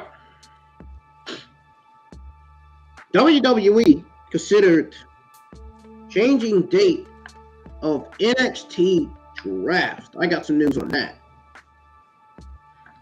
So there's a change ahead. WWE always has a lot of things planned for the calendar year that they must take into consideration. This is especially true after their very hectic schedule this year itself. Now, one of those plans included holding the WWE draft a bit earlier than usual. The Survivor Series premium live event concluded last night, and it was truly a night of memorable moments and great matches. Now, the company is already thinking about next year's line of premium live events. Now, speaking during Wrestling Observer Radio, Dave Meltzer noted that WWE plans on having the draft take place after WrestleMania next year. A date was seemingly set for October, but they didn't pull the trigger on it. It says here, and I quote, "There's been some talk of waiting until after WrestleMania to do it." So they're probably saying after WrestleMania 39. It sounds to me like they're saying. What specific WrestleMania? Well, WrestleMania 39. There was talk at one point for October. I guess they didn't do it. There was a date that was talked about at one point, but they just didn't pull the trigger on it. End quote. I guess we'll have to wait and see when WWE will be holding the next edition of the draft and who will end up getting drafted this time around. Fans are certainly looking forward to it as well. Are you guys excited about the WWE draft? Let me know in the live chat, please. Thank you. I really appreciate it. Now, Jey Uso suffers possible injury during Survivor Series Wargames match. Even though it's not listed on my list, I'm still going to go over it. Several people expressed concern for Jey Uso after a certain incident during the fight. Uso, Sami Zayn took the set up the table around a minute before Kevin Owens emerged to work a member of his team. And Sami and Jimmy were left to put it up while Jey went to lean on the ropes. Jimmy was heard on the live microphone telling his teammates that he believed his hand was broken as the cameras cut away from the action. Jey finished the match nobly, pinning Kevin Owens after an Uso splash to earn the victory for his team. Even though he continued to favor his hand, Jey was competing at the Crown Jewel competition on November the 5th, despite having a wrist injury earlier this month. If Jey had fractured his hand, as he believed in Wargames, it would have been a new injury, as WWE had previously said that imaging had shown no broken bones. Currently, it's unknown what Jey's official position is. I And whenever I get more updates, I'm bound to do more WWE and AEW news live streams. Now, we got some more Survivor Series news coming out of Survivor Series. This one is on Io Sky. So apparently, a new video shows Io Sky collapsing after WWE Survivor Series Wargames match. Now, a fan took to Twitter and uploaded a video of Rhea Ripley picking up Io Sky on her shoulders and taking her to the back. Taking her to the back after Sky simply collapsed to the floor after the match. So, Rhea Ripley also compared herself to China in a big way recently. This is what a fan said on Twitter. They said, "Oh, that's it." That's all they said. But Rhea Ripley also compared herself to China in a big way recently. So I guess we'll have to wait to see what WWE has next in store for the Judgment Day member, as the sky is the limit for her. Are you guys a fan of Rhea Ripley?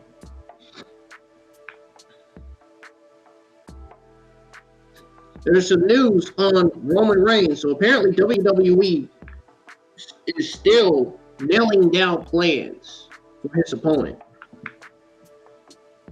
Now, Triple H went into detail about his vicious planning techniques during the press conference following Survivor Series Wargames. It appeared that Roman Reigns' next challenger for his Universal title might be Kevin Owens when the night closed.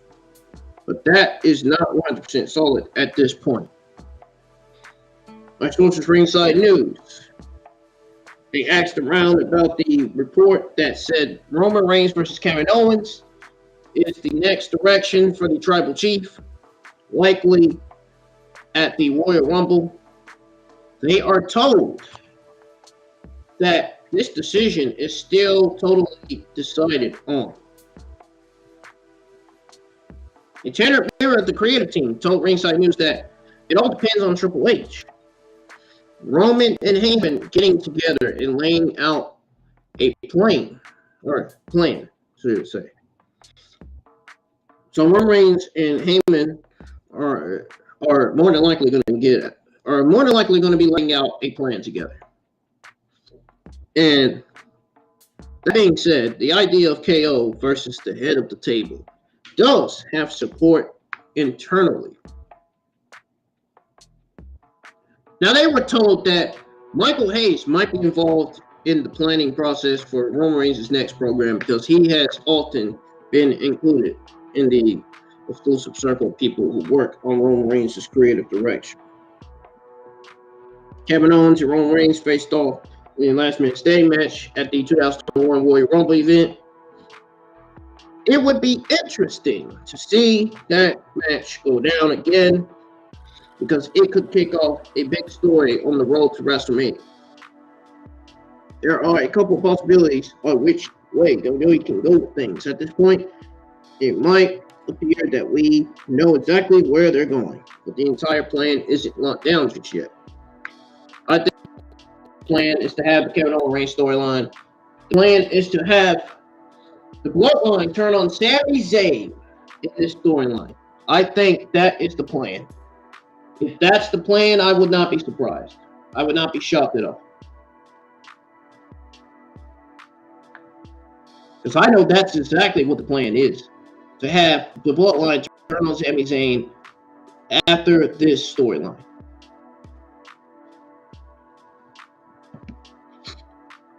Oh, and it's going to be great.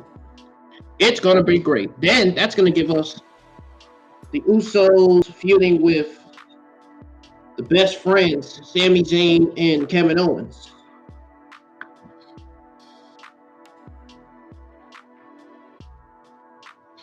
Now, what is y'all's take on this creative play for WWE? Let me know in the live chats.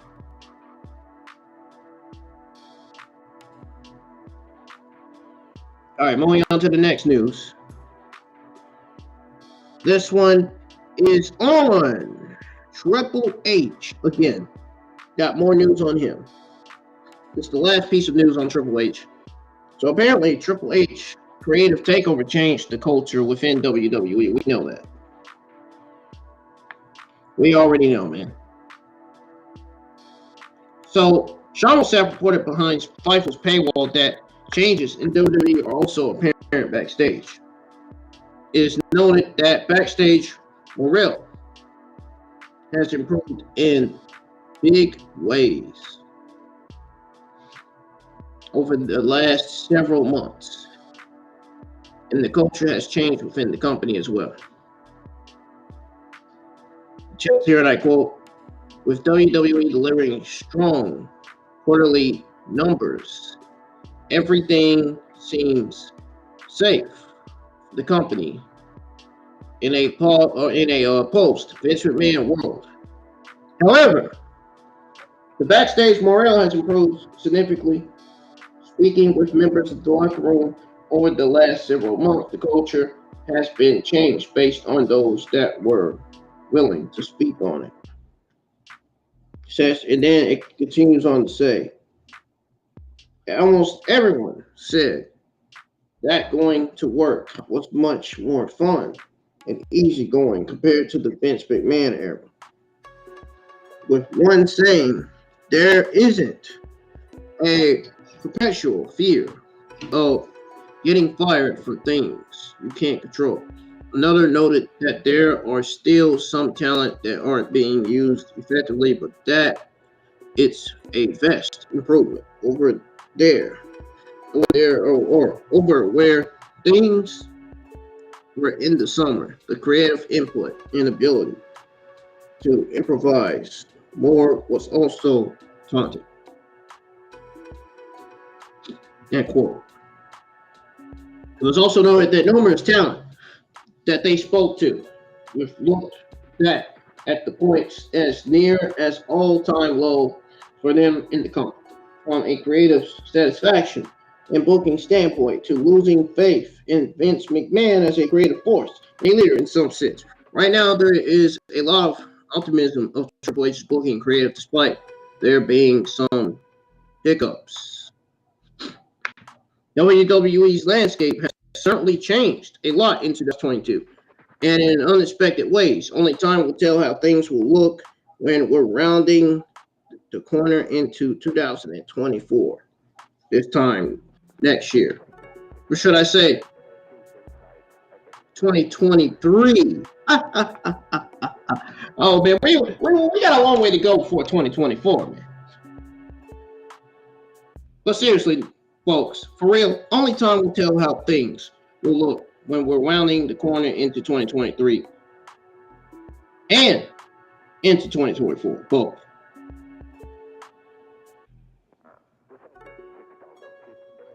(2023) meaning next year, 2024 meaning the year after 2023.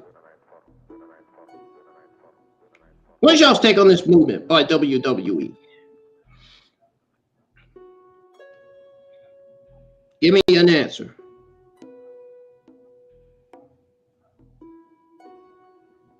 So, there's some news on WWE planning on doing more press conference events. This has to do with the Survivor Series press conference media scrum. Now, the Survivor Series Premium Live event concluded last night. It was a night of memorable moments and great matches. It also featured a press conference following the match. According to Sean Seth on Fightful's paywall, it was reported that WWE plans on doing more press conference events in the future, considering the success he already had. It says here, and I quote, we're told WWE is hoping to do more press conference style events. End quote. WWE has recently. We will have to wait and see whether the company will have a press conference for the Royal Rumble next or not. Why do you say that in the live chat every time, Hassan? I'm starting to believe you're a robot. You're a bot. Now, are you guys excited about more press conference in WWE?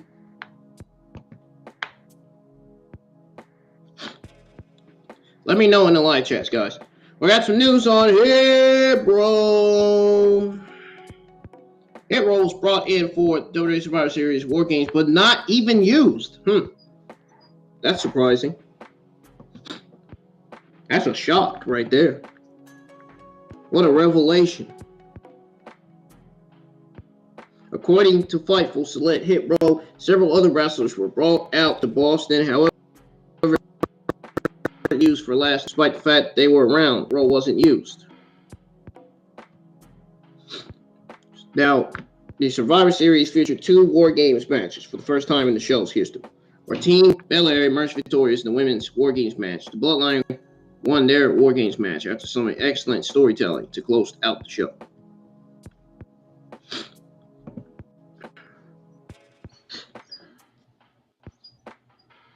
And that, ladies and gentlemen, was your last WWE Sunday Night News. So we're going to go over your AEW Sunday Night News now. We're going to start with the news on AEW announcing more matches for Dynamite this week.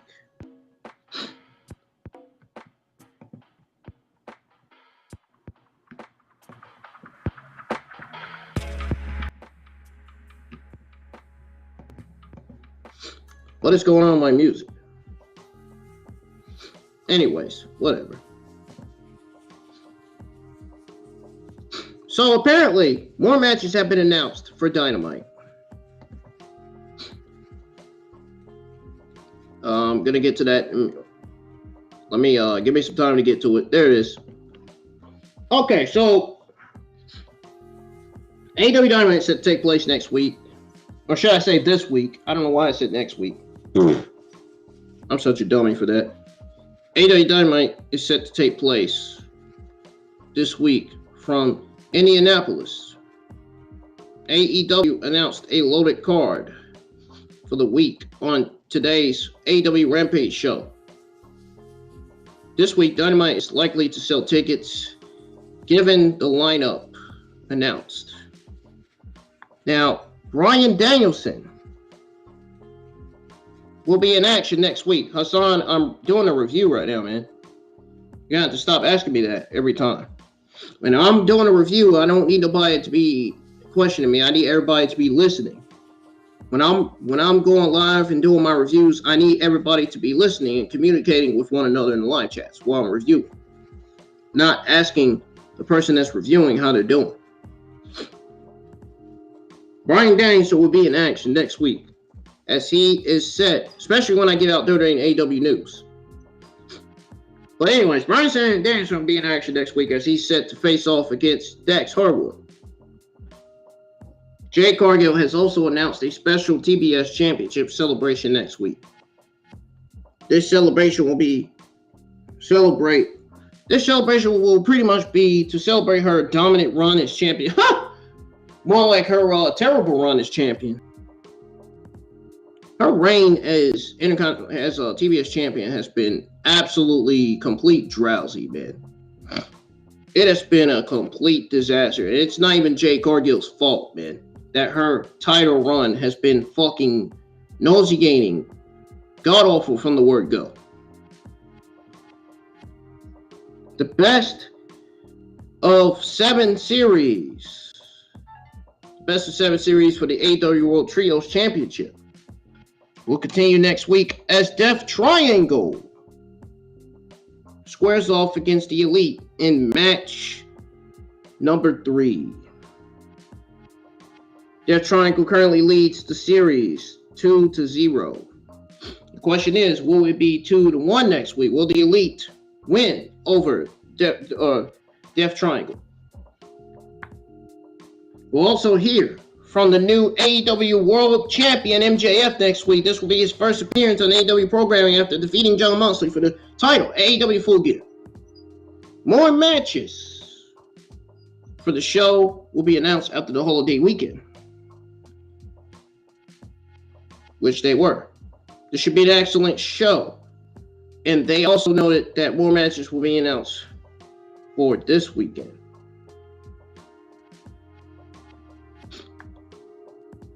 So, this is the current card for AEW Dynamite this week. Bryan Danielson versus Dax Harwood. Jade Cargill TBS Championship Celebration. Willow Nightingale versus Anna Jay AS. We'll hear from MJF. Then we got Death Triangle versus the Elite Indies. Match 3 of the best of series for the AEW World Trios Championship. Which match are you guys excited for this week? Let me know. Now, there is some AEW Sunday Night News on what happened after shocking conclusion of AEW Rampage. This shocking conclusion was so bad that the viewership for AEW Rampage dropped to an all-time low. And I got some news on the viewership for AEW Rampage. I just said it. But I haven't said the number yet. Preston Vance, a.k.a. 10, was handpicked by the late Brody King to join the Dark Order. Lee's son, Brody Lee Jr., looked up to Preston Vance as well. Well, let's just say that this past Friday, Vince turned his back on the group. Vince turned on the Dark Order during the latest episode of Rampage and aligned himself with La Faction. Ingo Bernardo, number 10 unmasked Evil Uno, and put Alex Reynolds through a table as well. Vance arrived on the ramp, took off his mask, tossed it at -1's feet, and young boy couldn't the events that had transpired right before his eyes. Sorry, I had something in my throat. My nose is just stuffy. Vance celebrated his newfound alliance with Rush and his group as the show went off the air. Now, following the shocking conclusion of AEW Rampage this week, Negative 10 came to Alex Reynolds' aid and helped him walk to the back. Preston Vance, meanwhile, had a tense exchange with Brody Lee's wife Amanda on Twitter.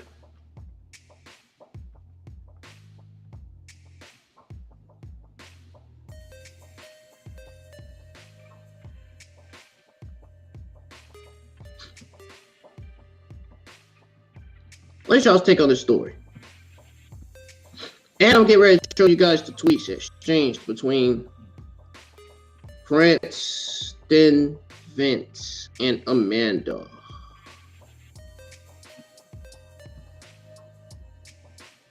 Hang on a second.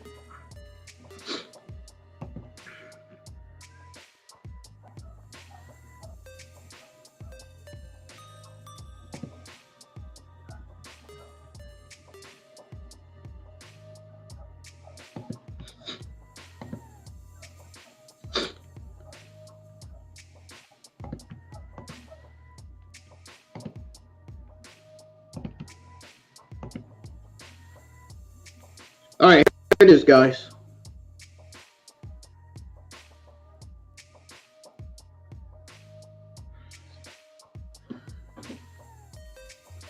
Can everybody see? This is the tweet that Preston Vance retweeted. He retweeted Amanda's tweet. And this is what he said. And then you got the tweets from this fan named Kristen.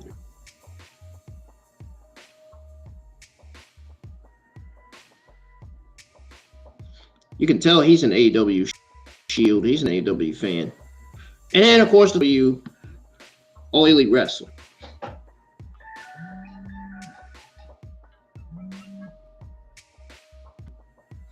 What's y'all's take on this story? Let me know.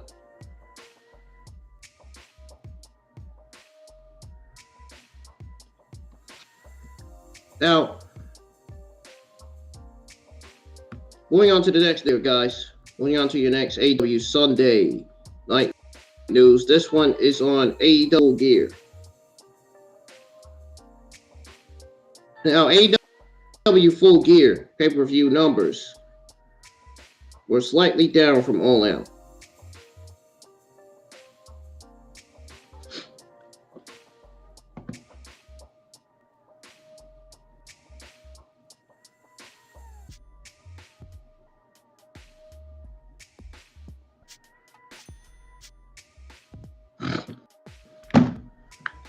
AEW Full Gear pay-per-view numbers were slight from All Out. God, I hate when somebody fucking calls me in the middle of a fucking review. Says here that last Saturday saw AEW take over the Prudential Center in Newark, New Jersey for its fourth. I don't know why I still had this page on here. I don't know why I still had that page on there. I'm sorry, guys. I apologize. I forgot to take that off. I'm sorry. I'm sorry, guys. I don't know why I still had that page on there, that ringside news page on there. I forgot to take it off. I apologize for that. They are only sources I have in the entire IWC community, just like JD is my only favorite wrestling podcaster in the entire IWC. Now, it says here, last Saturday saw AEW take over the Prudential Center in Newark, New Jersey for its fourth annual Full Gear pay-per-view. I think the reason why I wasn't taken down quicker because I got distracted. I had got a phone call and it just messed it up a little bit. You already said Roman Reigns versus The Rock. We already went over that. Why is you in the live chat saying that again? Are y'all bots? Am I going to have to boot y'all from the chat? Because I can't be having bots in my live chat saying the same things over and over every week. Because if you're going to be saying the same things over and over again, I'm going to have to boot you from the chat.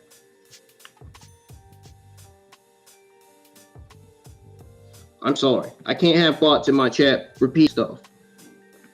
It was AEW's first pay-per-view in the tri-state area, despite being a defining moment for many AEW stars. The numbers fell shy compared to AEW's previous all-out pay-per-view. During a recent episode of the Wrestling Observer Radio, Dave Meltzer examined the numbers from November the 19th Full Gear pay-per-view. Meltzer observed it did not exceed the numbers from AEW's last all-out pay-per-view. However, he noted that it did fairly well, considering many people believed that it was going to flop. It's okay, Dawson. I just don't like when people repeat stuff in the chat, man. You know, I don't want no bots in my chat. I want real YouTubers, real fans, real audience in my live chat. Anyways, it says here, and I quote, I got the cable numbers, and they were actually essentially so identical to All Out. It was 0.02% down. It was identical in terms of television, but the streaming number was down a little bit. So overall, it was slightly down, and I consider that good for the show because a lot of people said they were going in cold and this pay-per-view is going to be bomb and this and that. I thought it would be down a little. If I was going to go with a number right now, 130,000 to 135,000, end quote. That's what Dave Meltzer said on the Wrestling Observer Radio. Last week's Full Gear saw many titles change hands and the return of the Elite following the all-out media scrum. It was also a career-defining moment for Saraya, who had her first bout in the ring after being out of action for the past 5 years. All things considered, AEW Full Gear did pretty well. It remains to be seen how AEW will handle things moving forward. For more updates, I will let you guys know as far as updates go. If Ringside News gives me updates, more news on anything new, I'll do a AEW news live stream and let you guys know what I have. Until then, make sure your notifications are turned on so you'll never miss a single review, watch along, or a single news live stream that goes live each and every week on the channel. Now,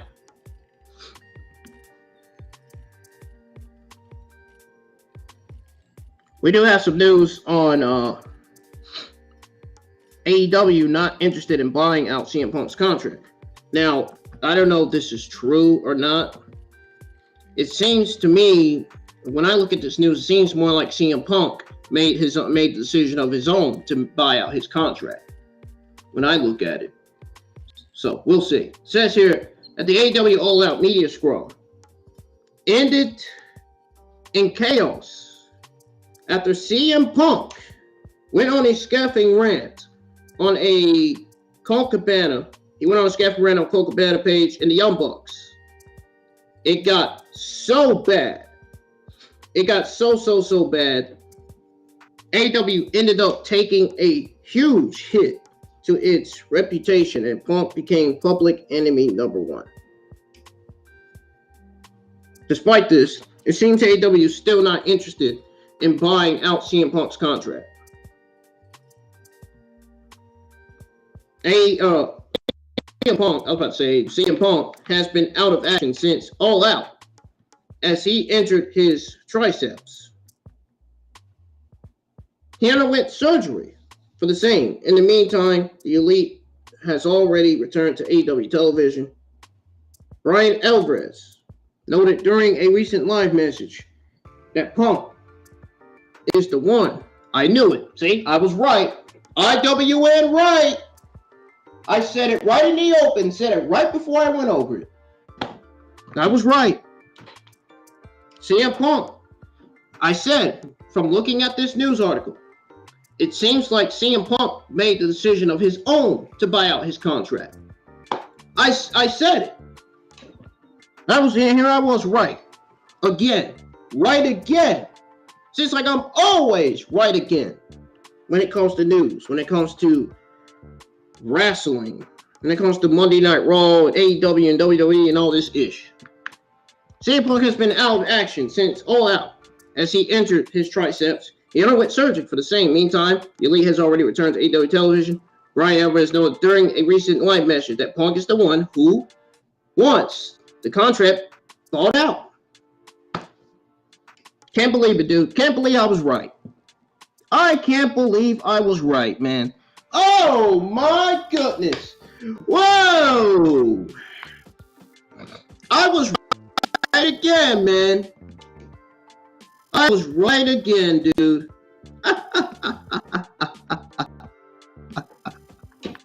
Oh, man. It feels great to be right. It really does. It is so satisfying, man. Like, really. It is so satisfying just being right about it. Really does. It really does. You guys don't get it, man. Trust me. If you did, you'd be like, hey, I understand, or you're right.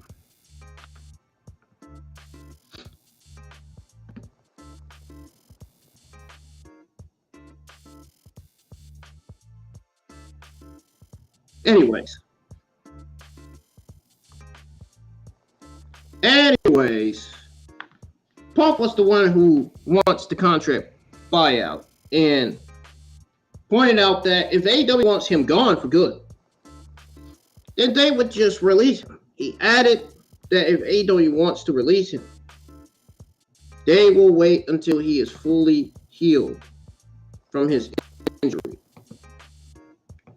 Man, I've been having eye problems the last few weeks, man. I think it's my eyelashes, dude. It might be my OCD that's fucking with me, man. I don't know. Eyelashes been moving and acting funny. It says here, and I quote, this is what Brian Alvarez said. He said that, why would AEW want a buyout? Fire him if you troll him. what's going to happen? He's going to say he doesn't want a buyout anymore.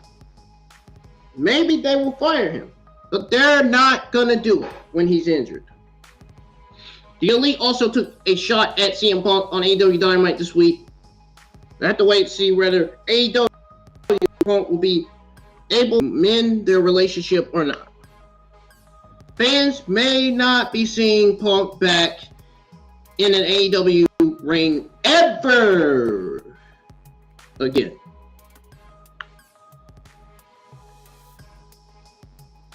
Do you guys think CM Punk will return to AEW? Let me know in the live chat. Yes or no?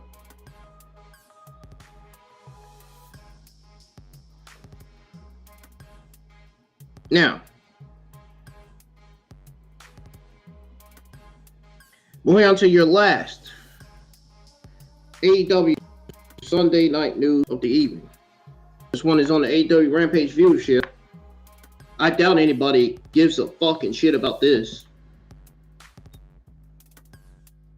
So, the AEW Rampage viewership drops to an all-time low. Doesn't surprise me at all. I mean, Rampage is garbage. Rampage has been terrible the last few weeks. Why do you think I didn't go live with the Rampage review in the first place? I went live with it. Next thing I know, the event was already off. I said, fuck it. I'm going to the bowling alley. Going to the bowling alley, going to bowl my employees. Fuck Rampage. Rampage sucks, man. I don't know what the fuck happened with Rampage. It's like 2 weeks ago, Rampage was doing fine, and then 2 weeks later, it just went, yeah. It just went down here from there. It just went down, legitimately went down here from there. Way downhill. They gotta do something about Rampage, dude. They got to better the Rampage shows, man. Just like Dark and Elevation, they need to stop booking all these squash matches and start putting actual competitional matches. Squash matches don't do anybody none. We don't want to see squash matches on television. Get it off my television. Get these god-awful matches. Get this god-awful creative and booking off of my TV, man. This terrible writing and producing they're doing. Get it off of TV. We don't need to see these god-awful matches. These squash matches every week. It's annoying. It's boring just watching them. Why do you think I stopped going live with my AEW Dark Elevation and Dark Watch-alongs? These shows get fucking bored a while. They really do. AEW Rampage offered a taped episode after Full Gear. How did the viewership turn out for their weekly Friday night, 4 p.m. Eastern time, Black Friday time slot? Hassan, I hope you didn't watch it.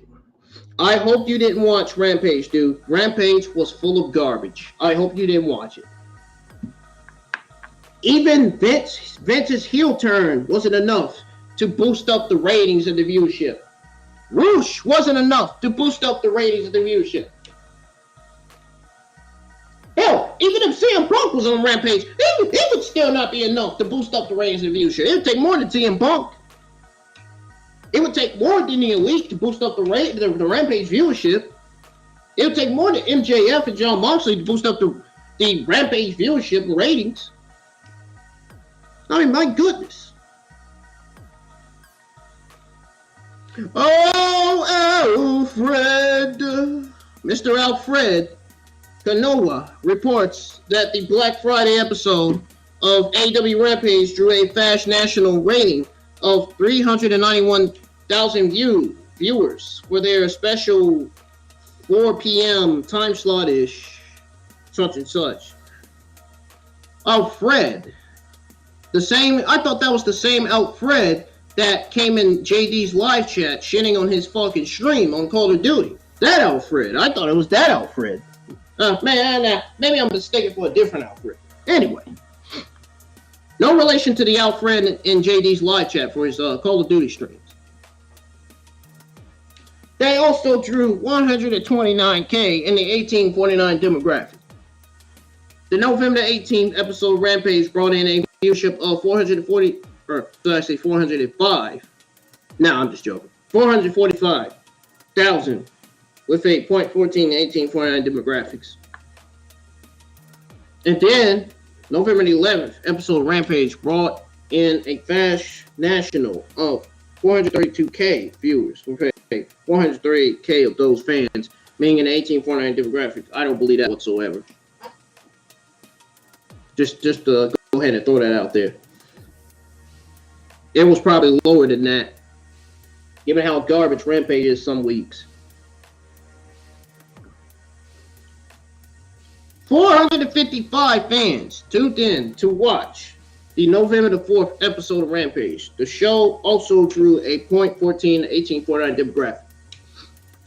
The October 28th episode of AEW Rampage on TNT was watched by 378,000 viewers on average. Give me a break. These people are really still watching that. Oh my God. Anyways, including about 158,000 aged 18 to 49. Got people in their 40s watching AEW Rampage. Oh, Jesus, man. Lord Jesus, take the wheel, man. What is wrong with these older people? Why are they watching this shit? This shit is garbage, dude. This shit is channel-changing garbage. Well, some weeks, Rampage is channel-changing garbage. Not every week. This past week, which was last week's episode of Rampage, channel-changing garbage. For sure.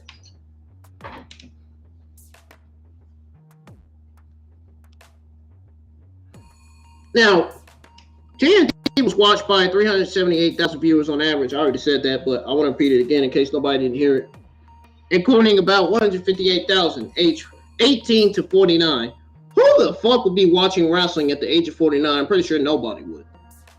For a 0.12 rating in the 18 to 49 demographic. AEW Rampage brought in 480,000 viewers on October the 21st. They also brought in a .13 1849 demographic.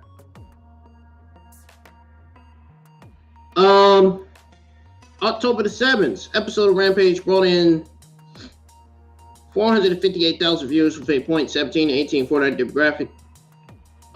September the 30th, episode of AEW Rampage brought in an overnight average of 472,000 viewers with a .16 to 1849 demographic. September the 3rd, the 23rd, not 3rd, 23rd episode of AEW Rampage Grand Slam brought a 2-hour fast national average of 510K viewers. That doesn't sound like a lot to me. Yeah, give me a break.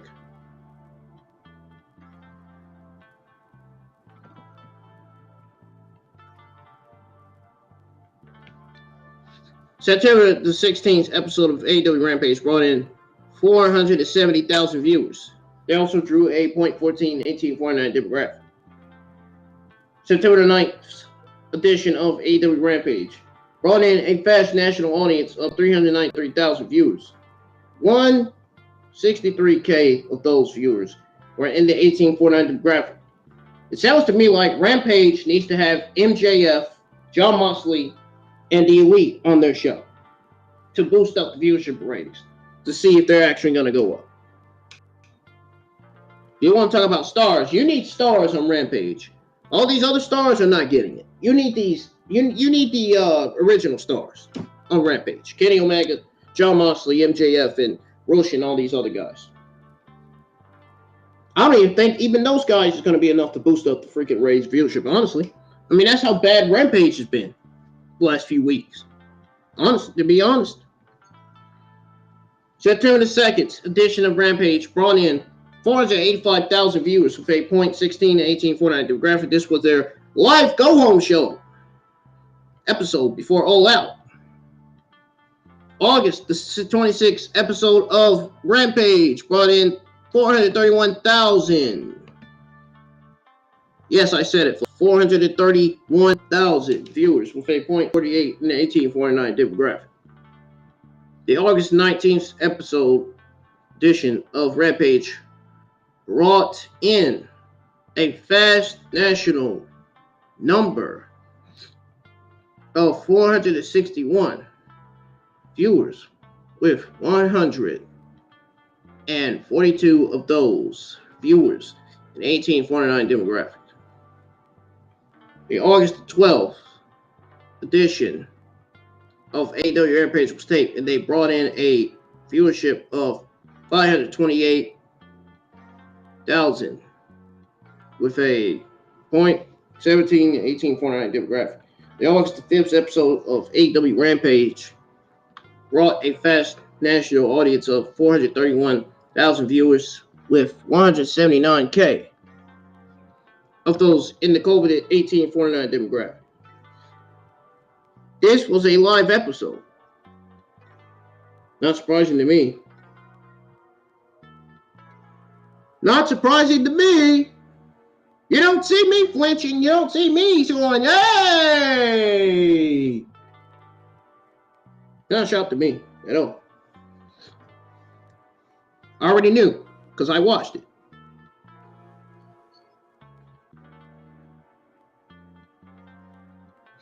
August 12th edition of AEW Rampage was taped, obviously. They brought in a viewership of 528,000 with a .17 and 1849 demographic. The August 5th episode of Rampage brought in a fast national audience of 431 viewers, with 179K of those in the coveted 1849 demographic. This was a live episode and not pre-recorded as it is on most weeks. Yep. That's what it says. It's what it says, man. So we'll have to see if AEW's B show can actually pull things up. I wonder what they mean by B show. Are they talking about Dynamite? Oh, no, Rampage the B show. Dynamite's the A show. Yeah, because Dynamite always delivers almost every week. Dynamite is AEW's #1 show. Rampage is #2. Meanwhile, Dark is #3 and Elevation is #4.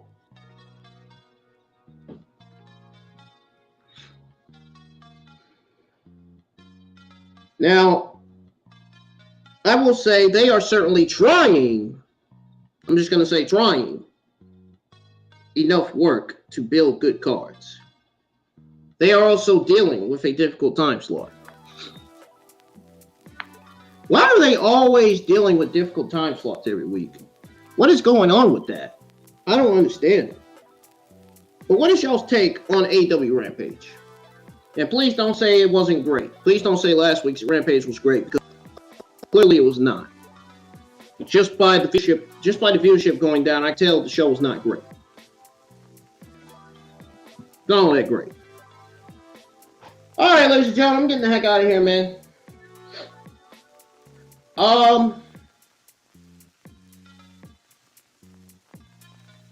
Guys, if you have DirecTV, I recommend you to go to channel 285, because I'm going to be live with a Homicide Hunter. I'm going to be live with a Homicide Hunter, Devil in the Mountains, and Christmas Day Murder watch-alongs. I'm going to be watching both marathons tonight. We're going to be watching both episodes. I'm going to be live. We're going to be live. We're going to watch those. We're going to talk about investigations. We're going to talk about wrestling. We're going to watch Homicide Hunter all together. So make sure everybody is here. I'm finna go ahead and get started on the thumbnail and then do the background. I want to hurry up and do it quickly before Homicide Hunter, Devil in the Mountains comes on ID on DirecTV. So thank you guys for joining me. Not only the Survivor Series Wargames review, but thank you guys for joining me for your donating AEW Sunday Night News as well.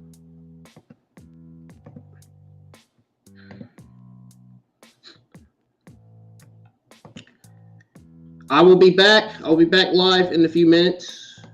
We're not done. I'm not done. I'll be back. Dawson, Hassan, I'll be back, so you guys better be here. I'll be back. Make sure you have on notifications. Gio Tajai, or Gio, I forgot his name. Gio Tataji, you are invited to my live chats at any time. Hello. I hope you had a good time here in the live chats with us, with the rest of us here. You guys enjoy your Sunday night. I will be live. I'm about to go ahead and get started on the thumbnail for Homicide Hunter, because I'm gonna be live with the watch along, with the Homicide Hunter watch along. No, usually in some Sundays I'll go live with a watch along for ID. And some Sundays I would go live for the AEW or for WWE AEW Sunday Night News live stream. So in this case, I'll be live with Homicide Hunter because there are 2 marathons that are coming on tonight. So I'm gonna be watching those. So guys, I'll see you live in about, I'd say, 5 or 10 minutes. Don't forget, be here, have on your notifications, and hit the thumbs up. Hit the thumbs up if you think I did really good with my Survivor Series Wargames review. And if I did good, giving you guys your WWE AEW Sunday Night News. Till then, see you guys later.